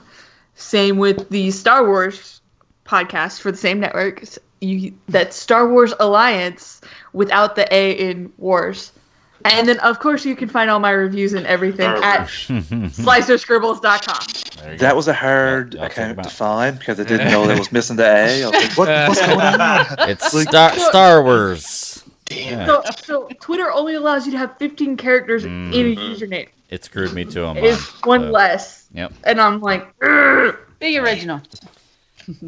Nathan, buddy, where can they find you at? You can find me occasionally on Twitter at WobblyBoots85. Yeah. Good deal. Where can they find you, Greg? Big, like 17 podcasts, a bunch of places.